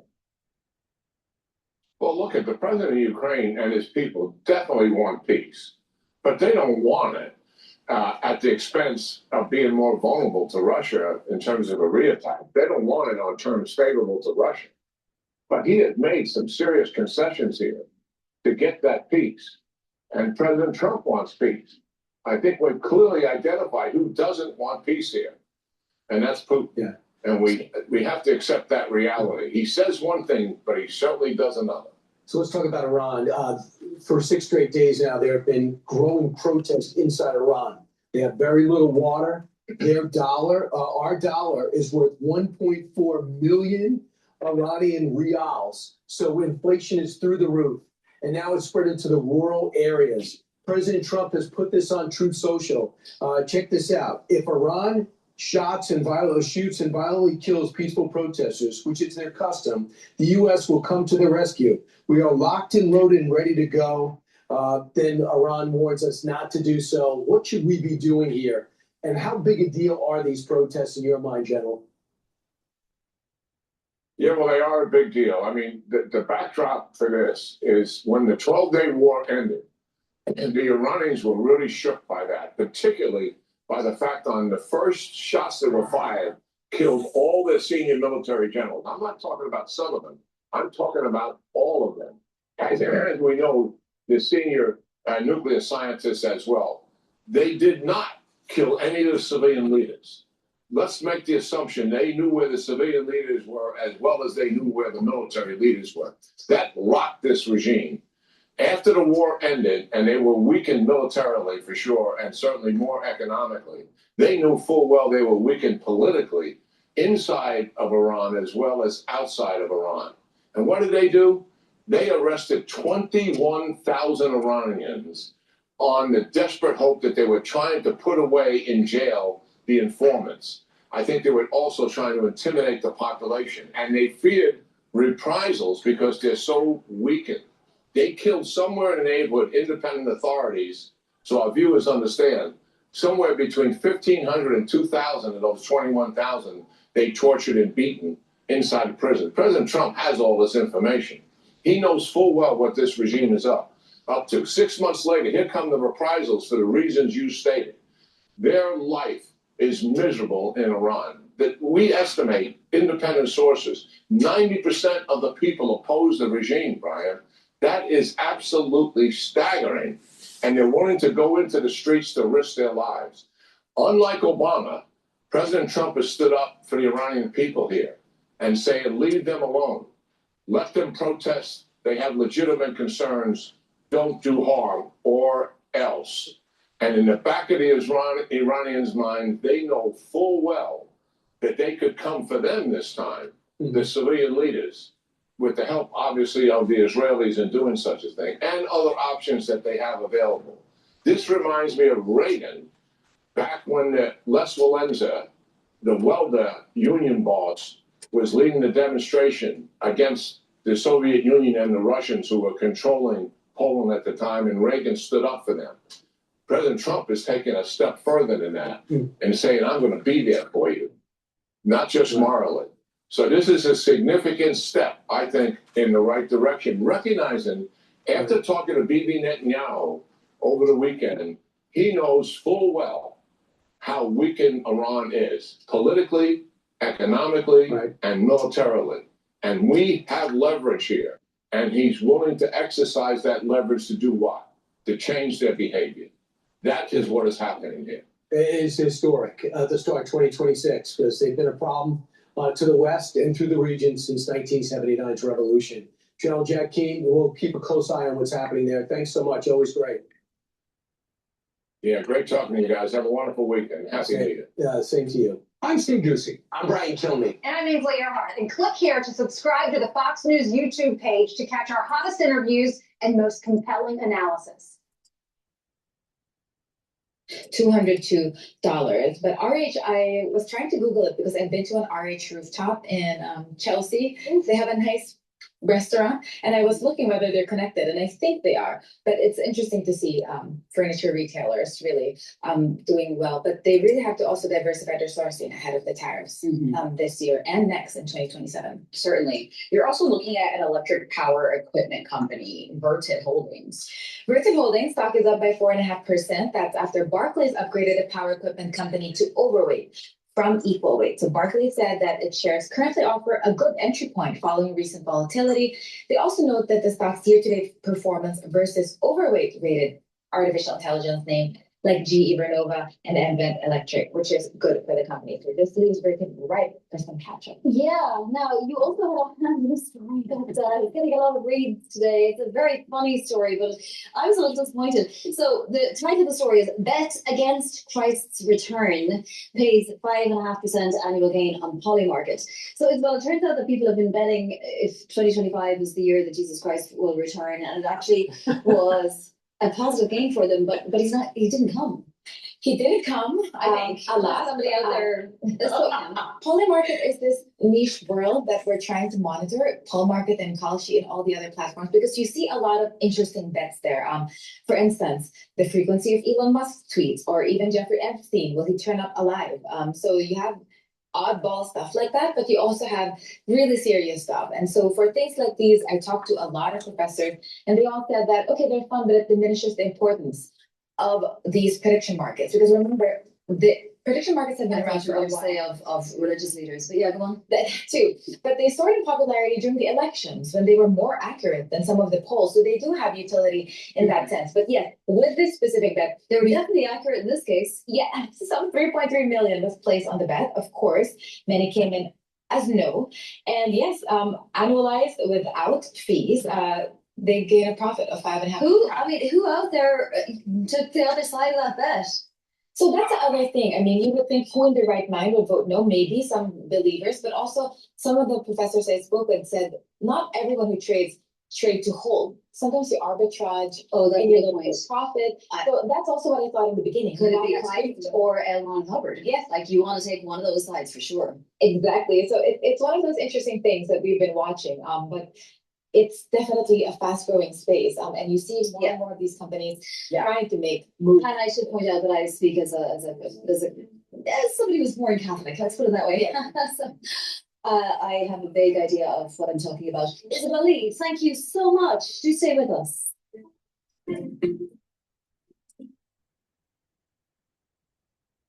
Please go to my store, the-studio-reykjavik.com. Get the lignans. This is dual purpose. It's going to help with your immune system and your endocrine system. Boost them up. With a better immune system and endocrine system, your body will perform better and you'll slow down the aging process. This will also bring down inflammation and soak up free radicals. Please go to my store. Take the lignans every day to boost up that immune system.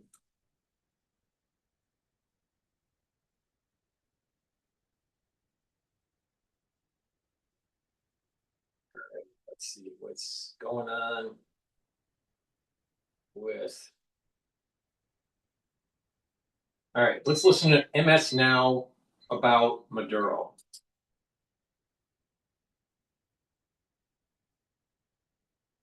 Oh wait, you know what? I think we're gonna skip over to Fox News about Harvard professor pens scathing piece after teaching at the university for decades.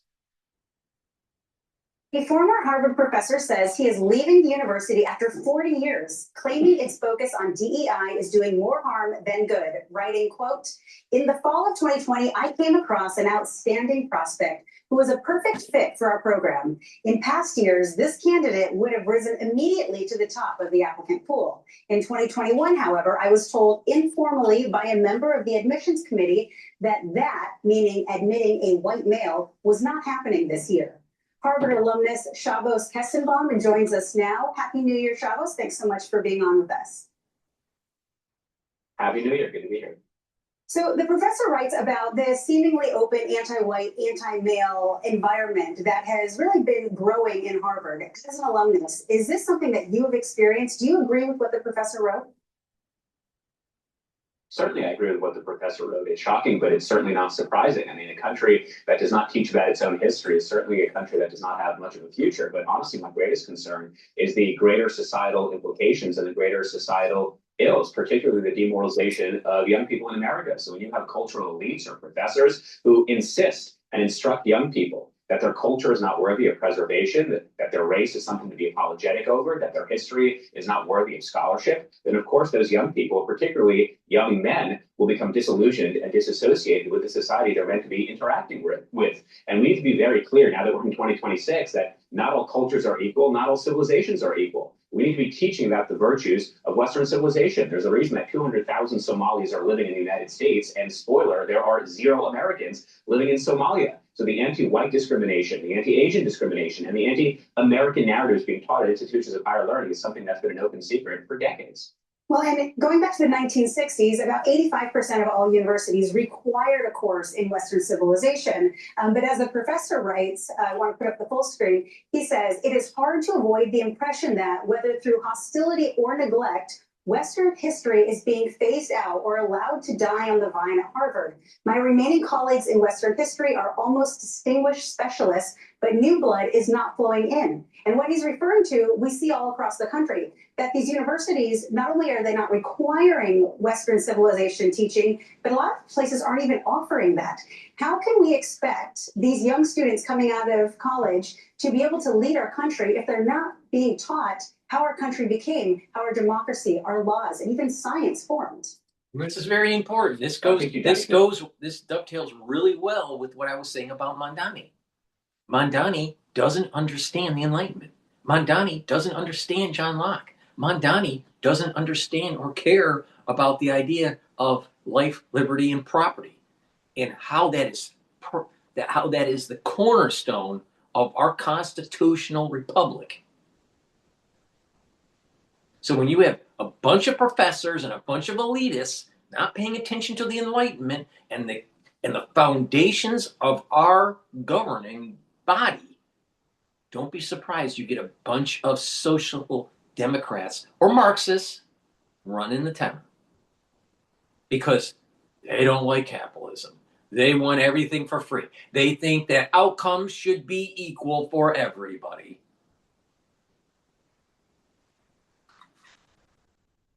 Right here. It starts at the universities.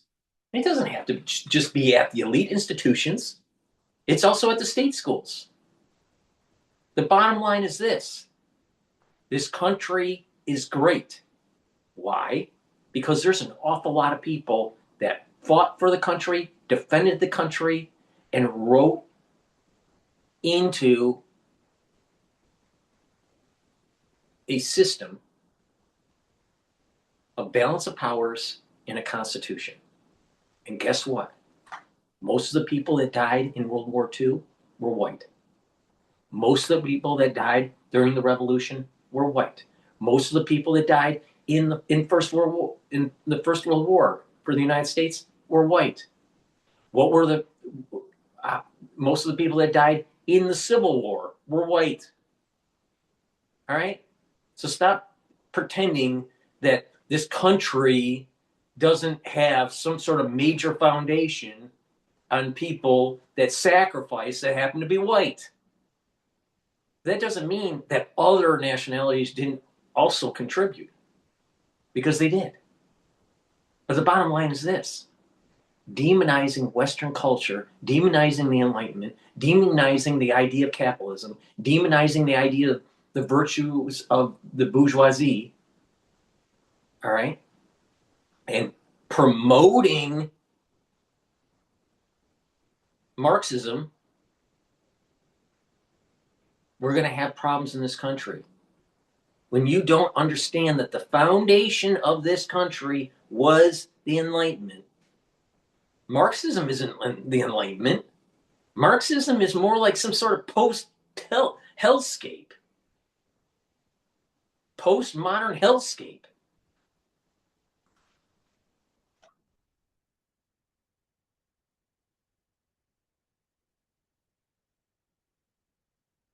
Problem pretty well. We need young people to defend and advocate for Western civilization, but they can't do that thing if they're not being taught what Western civilization actually is and what the virtues of Western civilization is. And again, we are proud as Americans. We are proud to talk about our history, our culture, our identity. And when you consistently tell young people that they need to be apologetic, they need to be ashamed, they need to apologize over their history, then of course, when they become policymakers, when they become judges and jurors, when they become authors of the books your kids and grandkids will be reading, of course they won't have that enthusiasm and that feeling of patriotic identity with their culture. So it's a tremendous problem. And this, again, is one of the frustrations we have with institutions of higher learning, whereby Harvard University, for example, has spent more than $1 billion on diversity, equity, and inclusion initiatives, but at the same time, now remember, money is fungible, and they need $1 billion a year from the government.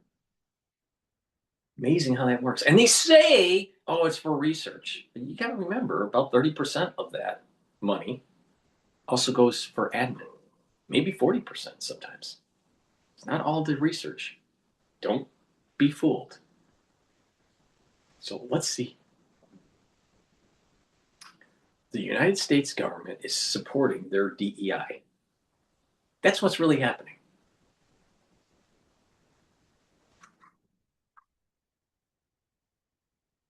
So if you're pro-American, if you're pro-Constitution, a constitutional republic, guess what? You better start pushing back, because the capital of capitalism is New York City, and it's run by a mayor that is a Marxist. And it's the youth who brought it in. Who brought it in? The youth that's not that educated, that has ADHD, that has a memory of a goldfish, and super liberal Jews brought in Mamdani.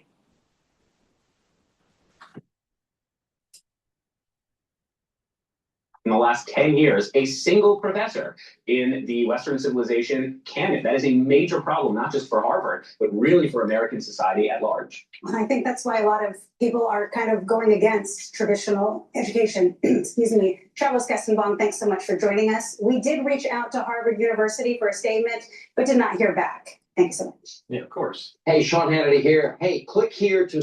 Because they want to just keep on pushing DEI.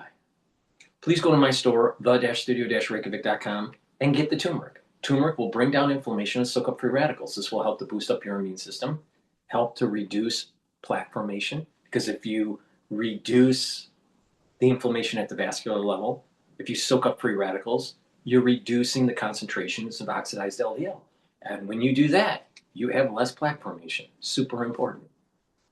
Get the turmeric, help with your cardiovascular health, and bring down inflammation and boost up that immune system. Turmeric will also help you to recover quicker after a workout. Turmeric will help with your brain function by bringing down inflammation at the brain level. Protect those neurons, protect that myelin sheath. Taking turmeric every day is super important. Take it every day, slow down the aging process.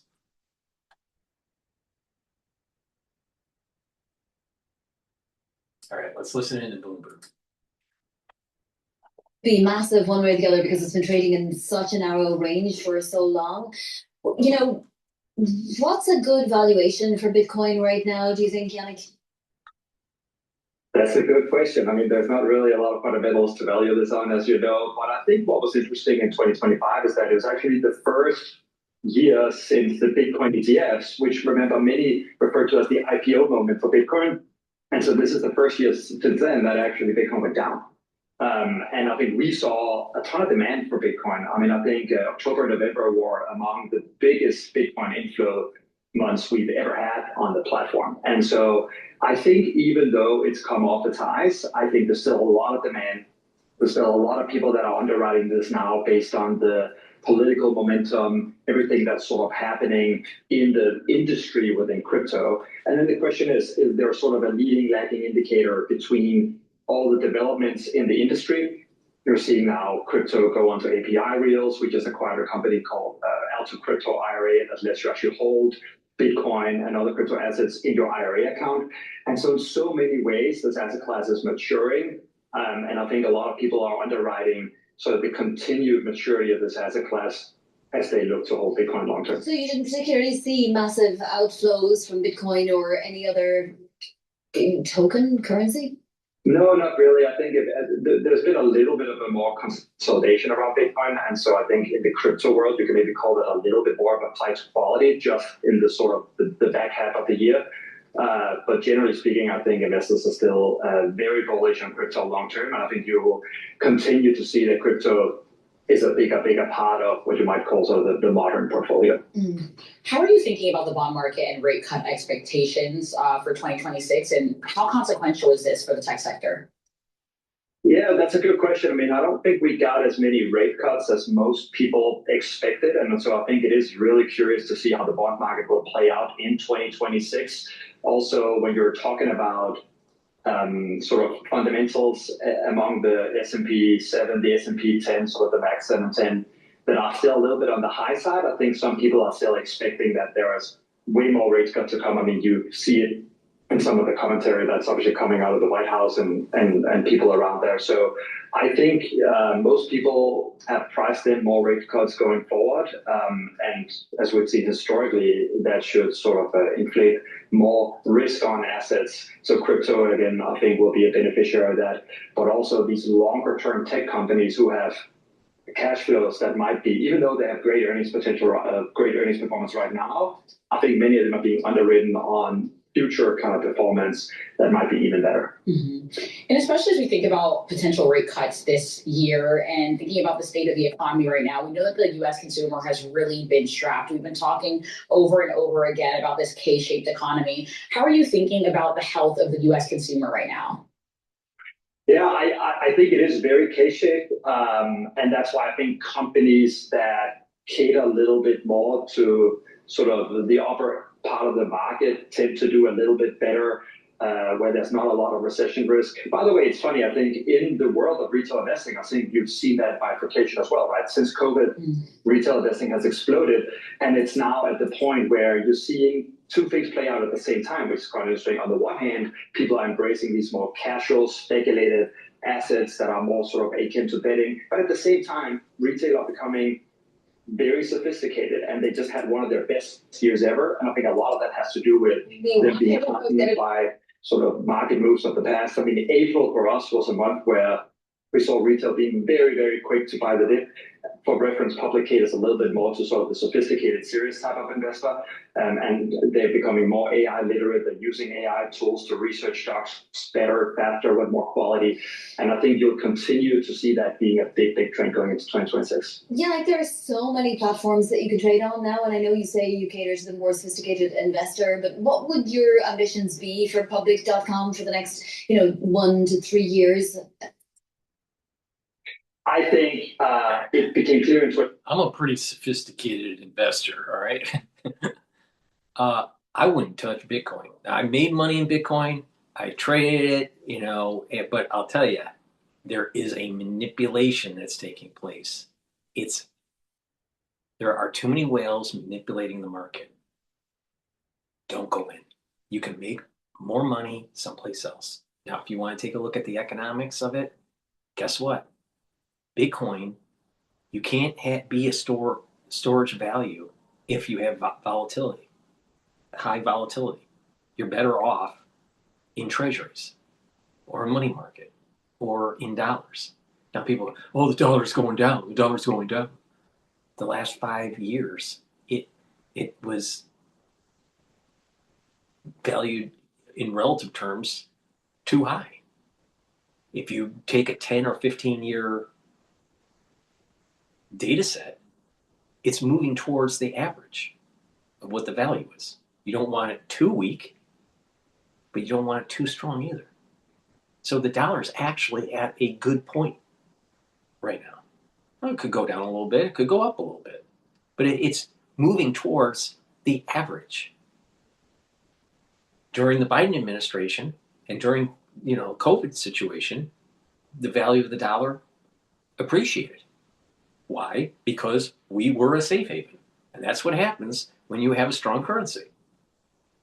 Oh, we got to put it in crypto because we're the Federal Reserve and blah, blah, blah. The Federal Reserve is not going to abrogate its authority because of a bunch of crypto traders. Again, countries are defined by two things. Being able to protect your borders, which means that you have a strong military, and your currency. There's no way in hell that the United States government nor the Federal Reserve is going to abrogate authority to something that is decentralized for its currency. It's never, ever, ever, ever going to happen. Now, Bitcoin is a volatile market.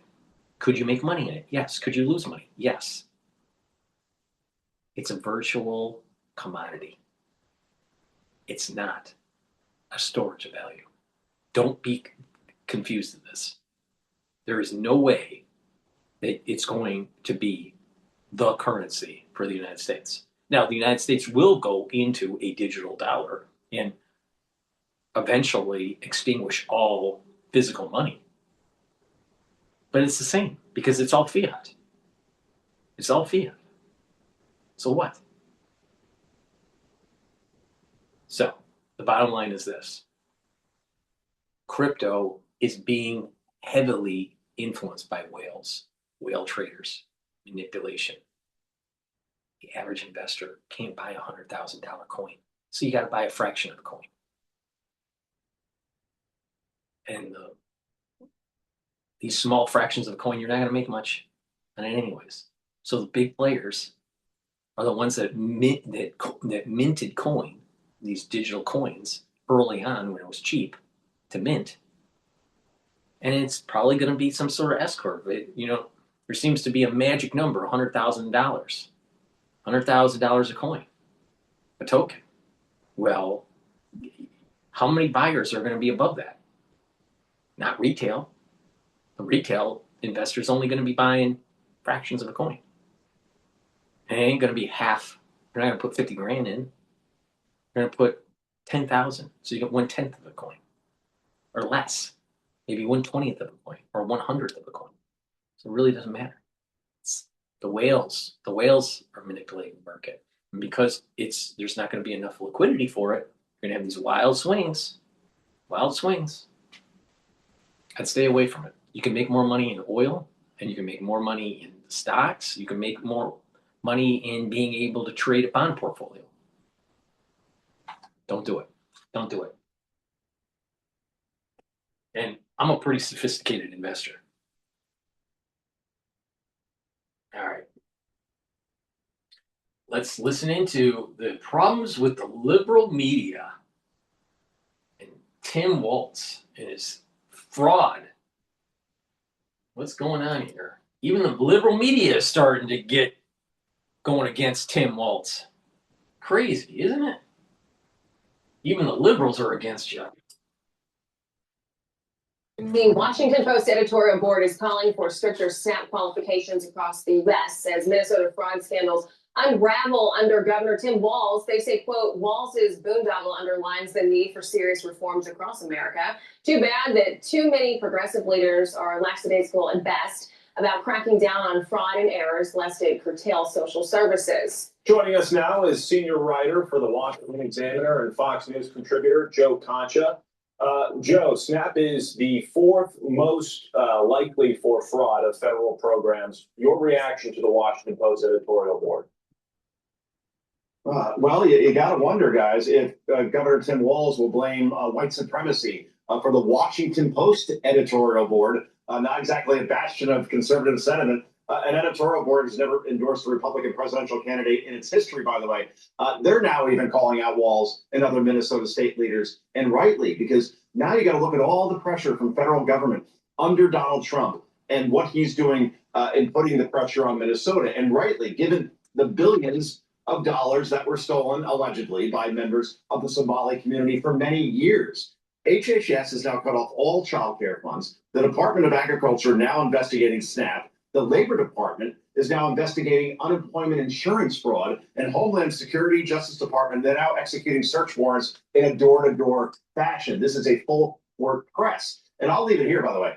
Betting markets are now saying that Governor Tim Walz, again, a vice presidential candidate with Kamala Harris in 2024, not too long ago, he now has a 30 times more chance of being indicted than he does of winning the presidency. The way this is going at this point, Nate, I think you might as well put that at 30,000 times at this point.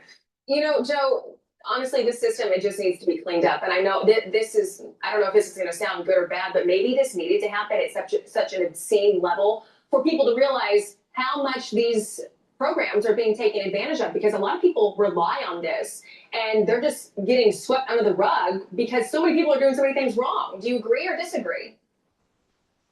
Oh, Ashley, absolutely. And it's not only like what should have been provided. I mean, in some cases, it was an apparition to begin with. I mean, we're talking about food programs for hungry children in places that didn't even produce the types of facilities that would provide that, or even worse, autism services. We know that problem's only getting worse in this country. All these centers that were supposed to open that never even existed. And when you talk about billions of dollars, we're not talking on a federal level where you can say, well, that's not too much when you consider that we're talking like trillions of dollars. This is at a state level that doesn't remotely have the budget for this. So again, accountability goes to the top. That goes to Tim Walz, and he has been deflecting, playing the race card from the bottom of the deck. And now, at this point, even liberal media is now investigating this. There is nowhere to go for this man. And we have to wonder, a year from now, will this be seen as one of the biggest stories of 2026? And hey, whatever happened to that guy, Tim Walz, who was running for president at one point? Well, hopefully he's held accountable, like you said, to the fullest degree. For sure. Joe, so I want to get your take on this. Please go to my store, the-studio-reykjavik.com, and get the Boomer Boost. This has 68 nutrients that will help to slow down the aging process. It is a very comprehensive compound profile shown on the screen here. You can read the label on my website. This will help with your musculature, slow down the aging process. It's going to help with the brain function. It's going to help with metabolism, speed up that metabolism. You're going to be able to lose weight. You're going to have more energy. You're going to soak up free radicals. You're going to help with your cardiovascular health. Get a lot of benefits from this. This is very important. You'll feel the effects of this within 72 hours. You'll get the steady burn of energy, and you'll have more vitality, and you'll be more active. And by taking this every day throughout the year, you're actually improving your immune system, improving your endocrine system. You're slowing down the aging process. You're improving your brain function, helping with your musculature, and you'll have more vitality. This stacks really well with my overall core protocol, and that is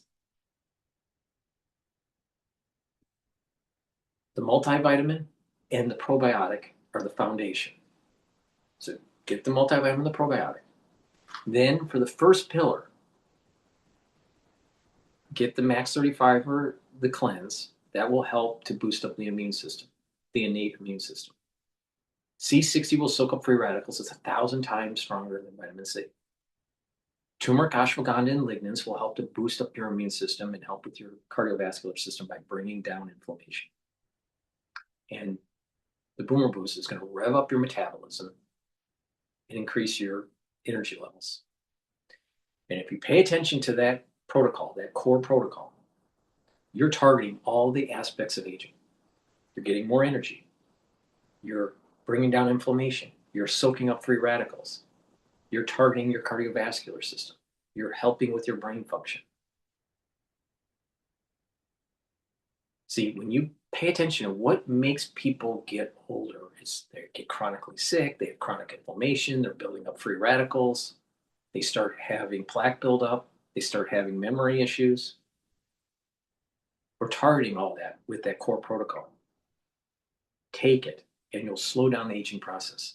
The multivitamin, the probiotic, Max 30 Fiber Cleanse, C60, turmeric, ashwagandha, and lignans, and the Boomer Boost. Now, you can take them separately, but you will get added benefit, a synergistic benefit, and radically slow down the aging process if you follow this protocol. Please go to my store, get the Boomer Boost, or better yet, get the protocol. All right? Use discount 5. You get $5 off any order. All caps, discount 5. If you spend $100 or more, you get a free gift until supplies last. Get the Boomer Boost. If you can't afford the whole protocol, get this. You get a lot of benefit from this. It's a month's supply. Take it every day. It's a powder. You mix it with soft foods like hummus, yogurt, applesauce, whatever. Doesn't matter. Or you can mix it with just water, or a smoothie that you can create, or mix it with just milk. But take it every day. When you do that, you are radically slowing down the aging process, and you're gonna be able to. You're gonna start noticing that you're concentrating better, that you're sleeping better, that you have more energy, and when you are more active, you just have a better life. So please go to my store and get the Boomer Boost.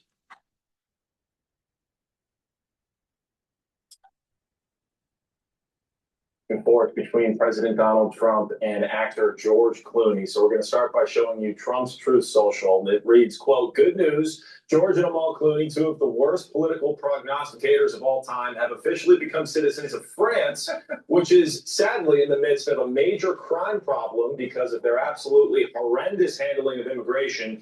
He wasn't a movie star at all. He was just an average guy who complained constantly about common sense in politics. Make America great again." Now, I want to show you Clooney's response. He said, quote, "I totally agree with the current president. We have to make America great again. We'll start in November." Your thoughts? He's going to start in November, I guess, from, I don't know, the south of France or Paris. So it's interesting. George Clooney says Democrats are going to fight at the same time, like eating a croissant. It's an odd combination. And it's weird that Clooney moved to France because he had a pretty sweet place in Lake Como in Italy. But again, George Clooney has no, yeah, seriously, right? I saw it in Ocean's 12. But look, he has no standing here.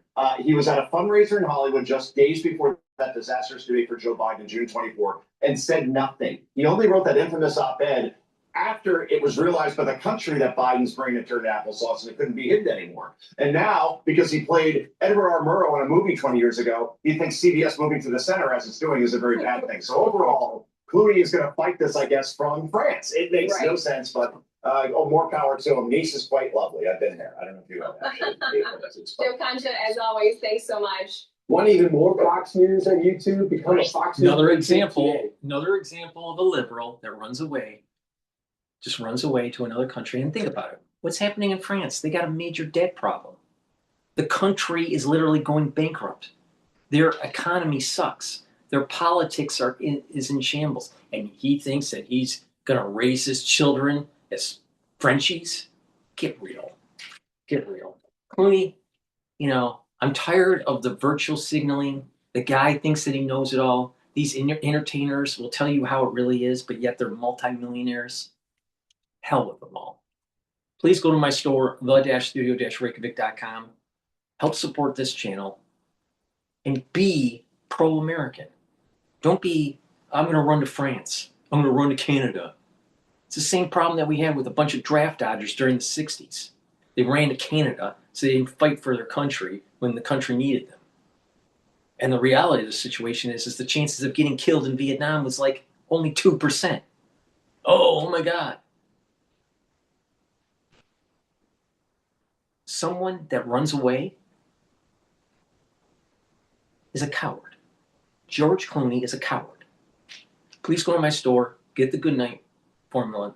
Goodnight formula has tryptophan, melatonin, GABA, and passion flower.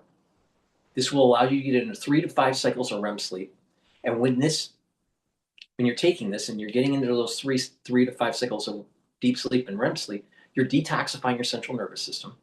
You're consolidating memory, and you'll be well rested. When you do that regularly, guess what? Your brain will perform better, and you'll slow down the aging process. Chronic sleep deprivation will lead to early onset of dementia.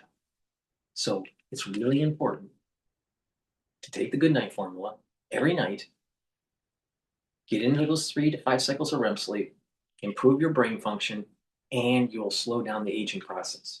You notice people that don't get enough sleep, they age faster? Well, I just told you. Plus, when you get better sleep, more quality sleep, your cortisol levels will go down.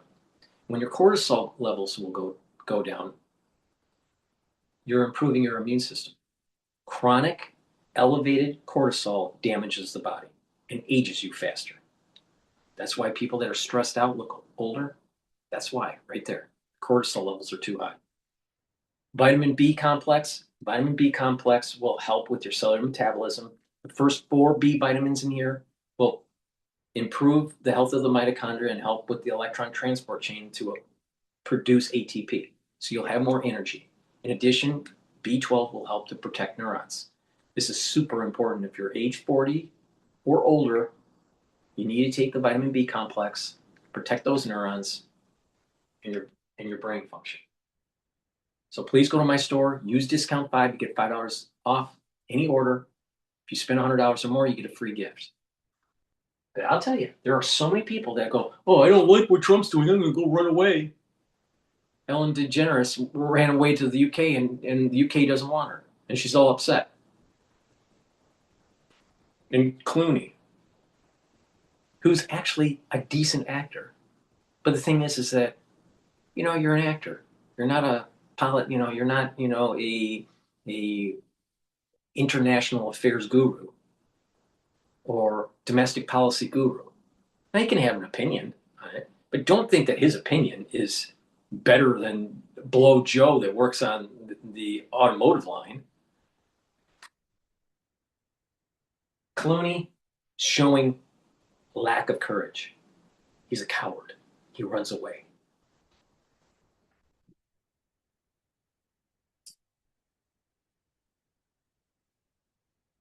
Now, where does he run to? Socialist country hellscape, aka France.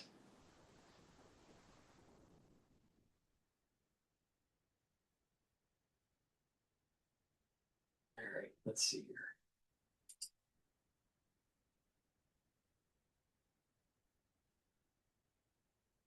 Listen to this clip here.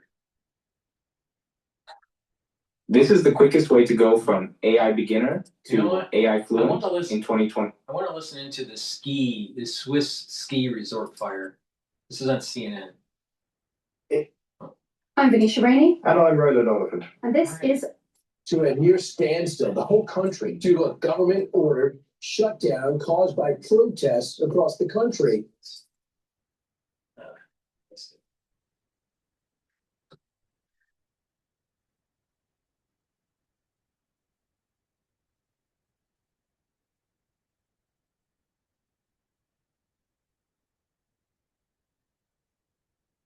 It's a stunning image. The moment that Swiss officials say the deadly fire ignited inside a ski resort basement bar. You see there as staff hold champagne bottles with sparklers, all within a tightly packed crowd, and just above them, sparks igniting the flames. Here's an example. It's terrible that so many people died from this, but this is idiotic. It's idiotic thinking that you're going to a low ceiling You're going to raise the champagne that have sparklers tied to it that literally set the roof on fire. People need to start using some fucking common sense. But of course, you know, there's none there. Common sense is gone. And what is happening today is that the extravagance of like a party, of a bar mitzvah, of a birthday, of the celebration of New Year's Eve, whatever, there's more pyrotechnics and there's more extravagance. Look at what happened with the funeral of Charlie Kirk, or the celebration of his life. It turned into a rock concert for Christians. Most societies, when you're in mourning, you don't have a rock concert. Something's weird about that. Really weird, right? But here, there's just no common sense. And it's a low ceiling. Why the hell would you raise a large bottle, which is a champagne bottles, with sparklers there, with a low ceiling roof? Where's the common sense? Because everyone is a stupid ass. And you know the reason why people are stupid? Because of the cell phone. All right? Because of this device here.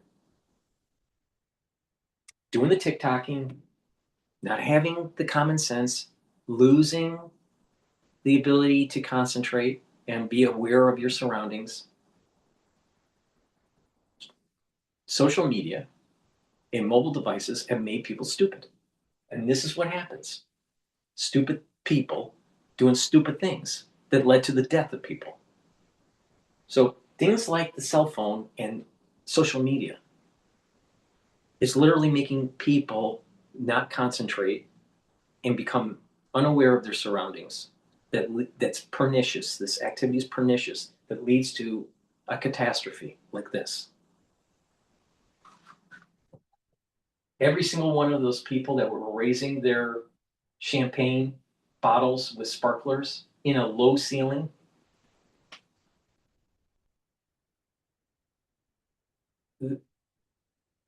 they should be, if they're not dead already, they should be held under criminal charges. It's stupid. This should have never happened. Never happened. And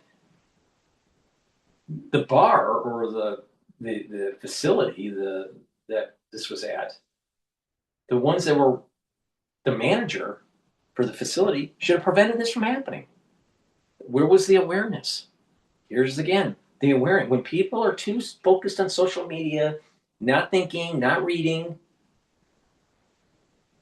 stupid stuff like this happens. There's no common sense. Now, I'm reading. Let me give you an example. I'm highly educated, maybe too educated, but I have a lot of work experience too. All right. Now, I'm reading a book. It's called Too Big to Fail. All right. I wanted to read this book before I read the 1929 book that he just released, which is from Andrew Ross Sorkin. He's one of the CNBC newscasters on Squawk Box. As a newscaster, I don't think that he is that great of a newscaster on CNBC, but I think that he writes very well. All right. And I finished the Ian McEwan novel that he just released. And I think that Andrew Ross Sorkin writes better than Ian McEwan. All right. This is a gripping book about the Lehman crash. Right. I know quite a bit about it because I went through it. But it's a gripping book. It's 540 pages long or plus, depending on what version you get, because there's an added version for the 10-year anniversary of the book, a new afterforward. But the point here is it's 500 and some pages long. Takes some time to read it. I'm, almost halfway through it. And it's a gripping book. But most people couldn't even read that much. They would lose interest or their concentration. That's a problem when someone can't finish a big book like this. And it's not just not being able to finish a book. where most of society is? It's not having common sense and awareness, being able to concentrate and be aware of your surroundings. So to improve your awareness of your surroundings and your concentration, you need to detach from social media. Be less reliant on doom scrolling, less reliant on your mobile devices, and pick up a book. Don't read a book online, even though I sell ebooks, but you're better off picking up a book from the library and reading it. And what you will notice is within 22 days, your concentration will improve. But most people, they can't read that much, right? And what I just picked up was about 60 pages. They can't read it.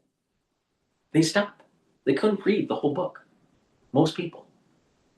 I can read the whole book. Why can't you? It's not that hard. But the negative externality of people not being able to concentrate in reading leads to stupid stuff like this. Because there's a direct correlation on not knowing your surroundings and using common sense and not being able to sit down and concentrate on a real book. It's directly correlated.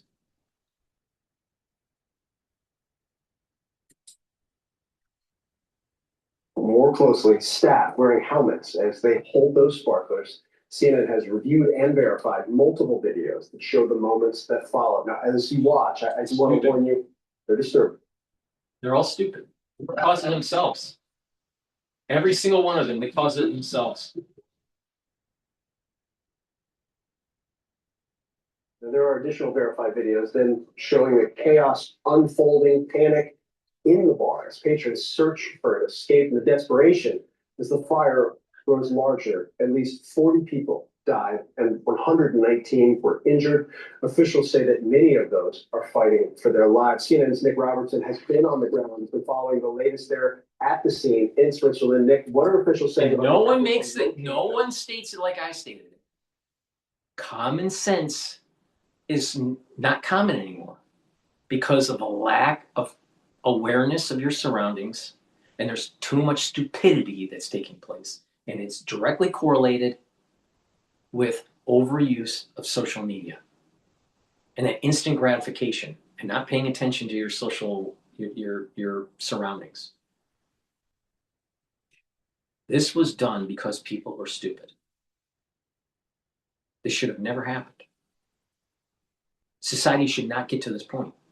They were hedonistic, not paying attention. And I'm willing to bet that most of them couldn't read a whole big book, no matter what language it was in. But none of the newscasters will say, this is just horrific. This was just so much carnage and it's a tragedy. No. It was an end result, and the root cause of it is stupidity. Let's see if we get that from CNN. Will we blame the people that actually did this? The stupid ones? It was a low ceiling. They had champagne bottles, and attached to them were sparklers. And people were on the backs of individuals, so they were even closer to the low ceiling. Don't you think something's going to happen? Oh, they thought it was Partyville. Don't be surprised that stupid things happen to stupid people. We're missing. Yeah, you live in a world that's designed to hijack your dopamine. We're scrolling, setting another tab, looking at videos. This is the problem right here. What is happening in the brain is the key to change our lives. Yeah, they're still trying to identify all the dead. There's still 6 people who are alive in hospital. There's 119 that are hospitalized who remain unidentified. And that's the priority, the police say, for the families. We've seen a father of one of the missing today, literally on the ground here, in the street, on his knees, uncontrollable grief. His brother was at his side trying to help him. There were strangers quite literally trying to give him comfort on the street, but he was overwhelmed by grief. He's not alone. And when you listen to some of the witness testimonies of the ferocity of the fire, of course, these families now have heard those testimonies as well. And this all plays into their pain. This is how one man described the scene outside here last night in the office. Those people had it coming because they didn't use their common sense. They did it to themselves. It would have never happened if they used common sense. After the fire. You saw the young people who were totally burned in the face, who missed some fingers, here, laying on the street. And the first aid was given to these people. And then you have to, what was the worst is the screaming of these young people, the screaming of pain. Yeah, and that just gives you an idea of why it's so hard now for the authorities to identify everyone. The bank just over there opened its doors to sort of for triage for medical rescue workers who were quickly on the scene. And my colleague, producer Jess Bannerman, was speaking with one of the doctors helping treat them. And the doctor was telling him, look, we were trying to make sure that everyone we were passing on who was being evacuated away, that we had their identification. But of course, it was so busy, so chaotic, that didn't happen in every case. And that's what provides for the pain and suffering of some of these families right now. European countries also stepping in here. About 50 of these severely burned injured victims have been taken to other European countries for treatment. We know as well as the 71 Swiss are injured, 14 French, 11 Italian, 4 Serbian, Bosnian, Bulgarian, Polish. It's touching so many countries here. So, happening now, investigators are closing in on a possible cause of that deadly fire that raced through the Swiss ski resort bar on New Year's It was because of the Day. sprinkler In system, this new image, you can see the sparklers held in champagne bottles very close to the ceiling, which is covered in acoustic tiles. The fire killed at least 40 people. More than 100 others were injured. Multiple people are still missing right now. Joining us now, the former Boston Police Commissioner, Ed Davis. Ed, thanks so much for joining us. When you see these videos from inside that bar and the sparklers coming out of the champagne bottles, the acoustic ceiling, what jumps out at you? Stupidity. Well, it's really horrible to see this thing occurring again after we had the Station Night Club fire here in New England back in 2003. It's almost the exact same set of circumstances. The insulation on the ceiling and a fire source. You know, sprinklers look innocent, but sparklers look innocent, but they burn red hot. So when you see that kind of combination, it should have never been there. They should have never done this. People there, it really is frightening. It's awful indeed. Once again, that they would have learned the lessons from what happened in Europe. Once again, they should just say, no common sense. They did it to themselves.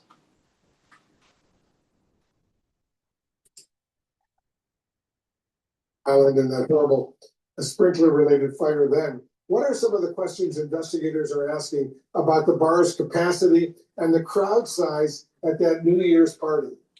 Probably too crowded. Well, that will all be part of the inquiry. The first and most important part of it, obviously, is determining whether or not criminal intent or criminal issues occurred there. So they're going to do a criminal investigation to see if there's any violations of the law. But I think very quickly it will turn into a review of the fire codes and the codes for the number of people that are allowed in the premises, and then whether or not there can be significant changes to those rules and regulations to try to prevent this from happening again.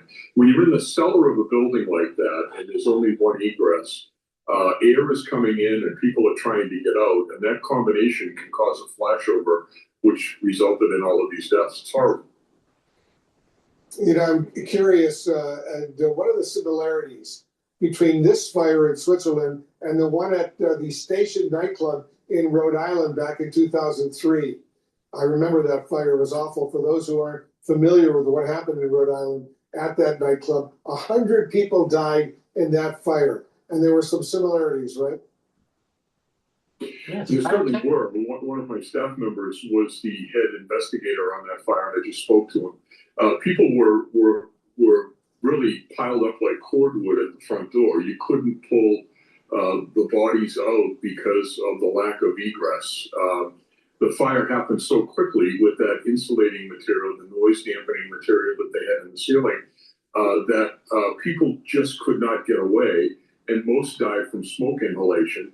But the scene was just horrendous. That's exactly what we're seeing over in Switzerland, and it's disappointing that people aren't paying attention to these things and preventing them. Families are desperate for answers this morning after a fire raged through a ski resort bar in Switzerland, killing at least 40 people during a New Year's party. I'm going to show you a disturbing new video that shows what appears to be the initial moment the fire started.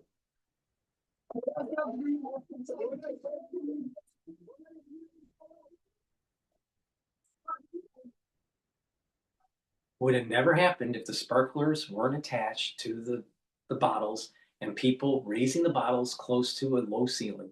It would have never have happened. The manager of the building should have never allowed it to happen. And the people that were doing this should have the common sense to not do this. The problem is that they went on a party and they didn't use common sense and they killed people.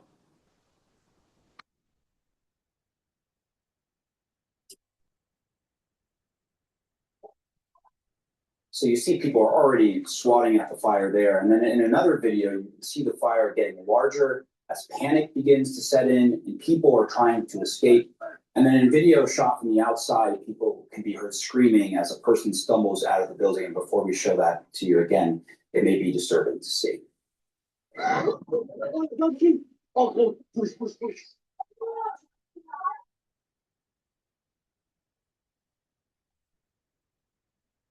You see how frantic it is. You hear the screaming. And this footage shows what a local security director called scenes of war, saying young people were suddenly forced to act as first responders as injured people came out of the burning building. I want to bring in CNN's Nada Bashir, who joins us now. So Nada, what do we know about this? What is the latest here?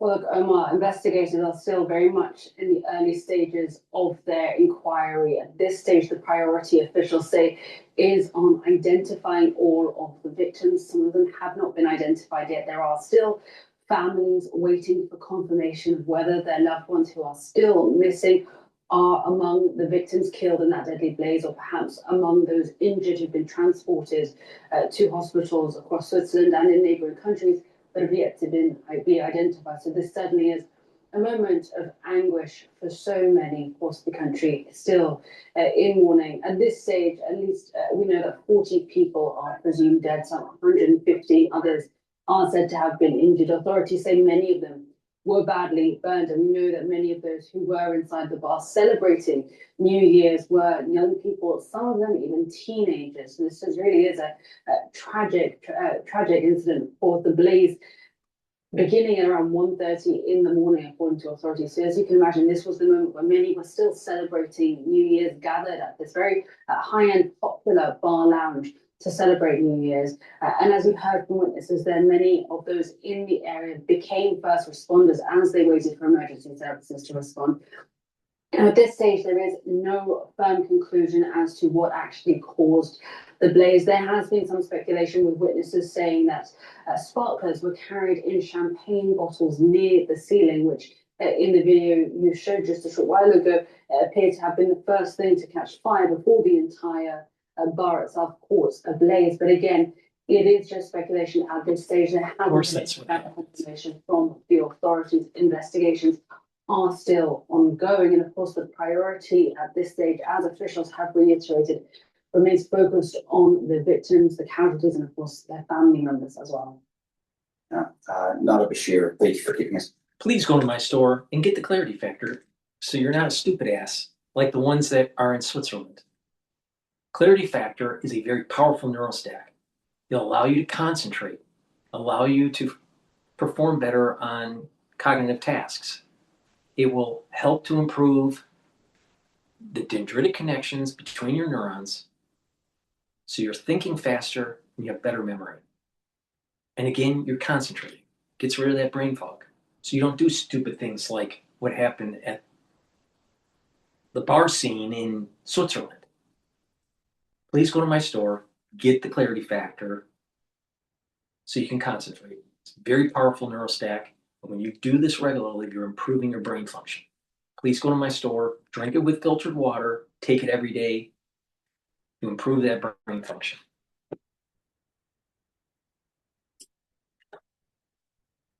On those awful details. Swiss investigators are zeroing in right now on a possible cause of that deadly fire that raced through a ski resort bar on New Year's Day, killing at least 40 people.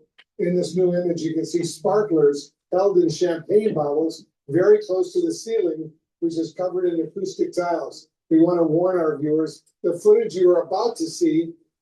We gotta warn our viewers because it's such a graphic that people are burning alive. The bigger issue here is the stupidity of the people. They should have never, ever, ever have done that. But the reason why it's happening is because they're not aware of their surroundings. And they're not aware of their surroundings because they're young and stupid. But not just that. They TikTok all damn day and they don't have any brain cells anymore.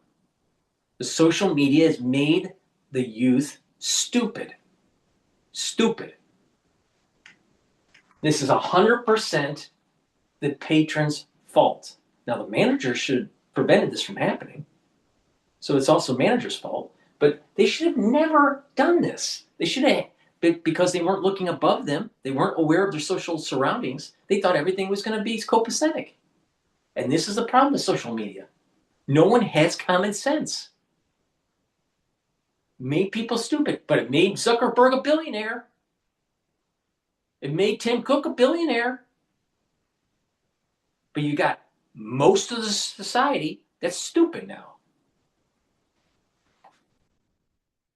All right, I've had enough of CNN.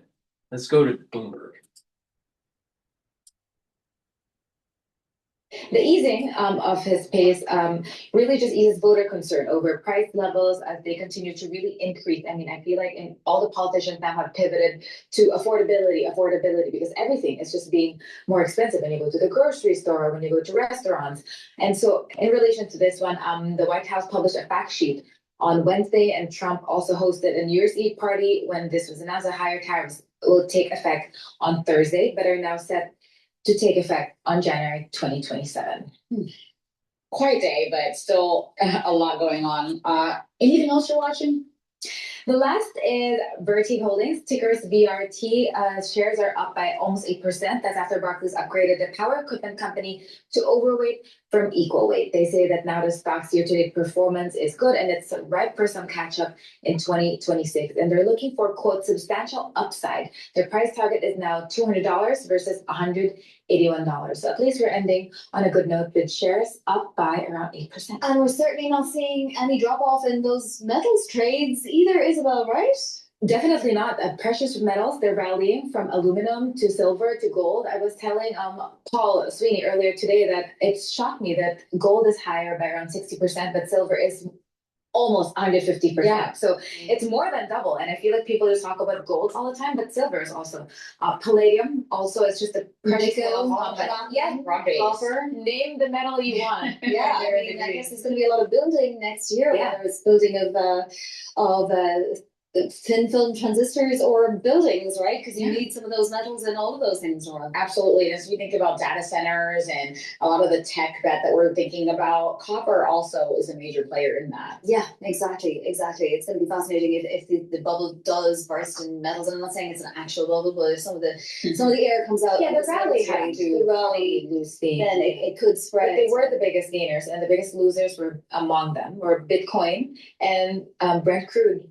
Yeah, so Brent crude is still just above $60 a barrel. But we're going to talk more about all of this, all the market moves, the metals moves, and just his outlook into 2026. Rob Hayworth of US Bank Asset Management Group joins us now. Please go to my store, the-studio-reykjavik.com, and get the C60. You can get an extra virgin olive oil, MCT coconut oil, and also avocado oil. C60 has to be in an oil for proper absorption. In addition, take it on an empty stomach for best absorption, especially in the morning. If you work out, take it before your workout so you're soaking up free radicals during that workout that you're generating, and you'll recover quicker.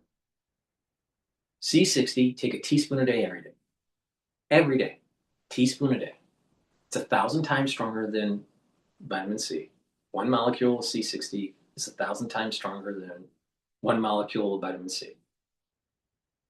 And what this will do is bring down the stress on the cell and in your tissues and soak up free radicals. And when you do that, you're improving the function of your tissues and your cells. The mitochondria will be healthier, you'll have more energy, you'll have more ATP. The cellular metabolism will improve. And the tissues will improve and your organ systems will improve. You'll notice that your immune system will improve, your endocrine system will improve, your brain function, even your cardiovascular health, because you're soaking up free radicals at the vascular level and reducing plaque formation. At the brain level, you're reducing stress on the neuron, so you're maintaining the myelin sheath, and you're allowing for the mitochondria in the neuron to be healthy, so it's producing lots of ATP, and your neurons need lots of ATP to produce neurotransmitters. So you'll have, over time, better dendritic connections, you'll be thinking faster, and having better memory. Taking C60 regularly, especially with resveratrol, will help with the basal layer of your skin, and new skin cells will be healthier. So over time, you'll improve your skin health. C60 will slow down the aging process, boost up the immune system, and help with the endocrine system. Take it every day. You will feel the effects of this within 2 months when you start taking C60. You'll have more energy, you'll recover quicker after a workout, you're bringing down inflammation, you'll notice your immune system and endocrine system is starting to improve. Now, by taking it for a full year, and you do a before and after, you will look younger after a year of taking this. You will feel better. And what you're doing is by soaking up those free radicals and keeping down that inflammation, you'll increase your longevity. You're going to have more vitality. And you're slowing down the aging process, because what ages you is a decline of energy because the mitochondrial health declines. Another vector of aging is a diminishing immune system and endocrine system. Another factor in aging is diminished brain function, and cardiovascular health starts to decline. But by taking C60, you're targeting all this. You're bringing down inflammation. You're soaking up free radicals. You're helping with brain function. You're helping with your immune system. You're helping with your cardiovascular system. So please go to my store, get the C60, take a teaspoon a day every day. This is super important. It's part of my core protocol. What's the core protocol? The multivitamins and the probiotic.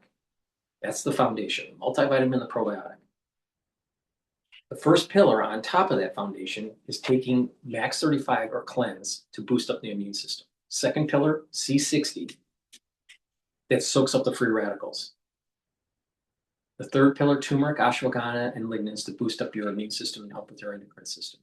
And the fourth pillar, Boomer Boost, to rev up your metabolism and increase your energy levels. And when you do that regularly, you're targeting all of the major components of aging, and you're going to slow it down. It's important. Do this regularly. Take that protocol. There's a synergistic effect, and you will look younger. And there will get compound benefits the more often you do this. Please go to my store, get the C60. You can get it in a 2 ounce, a 4 ounce, or an 8 ounce configuration. It is cheaper per ounce if you get the higher ounce configuration. Use discount 5 to save some money. And if you spend $100 or more, you get a free gift until supplies last. Please go to my store, bella-studio-reykjavik.com. Follow the protocol, slow down the aging process. That's the end of my broadcast. Thank you for listening, and have a nice day.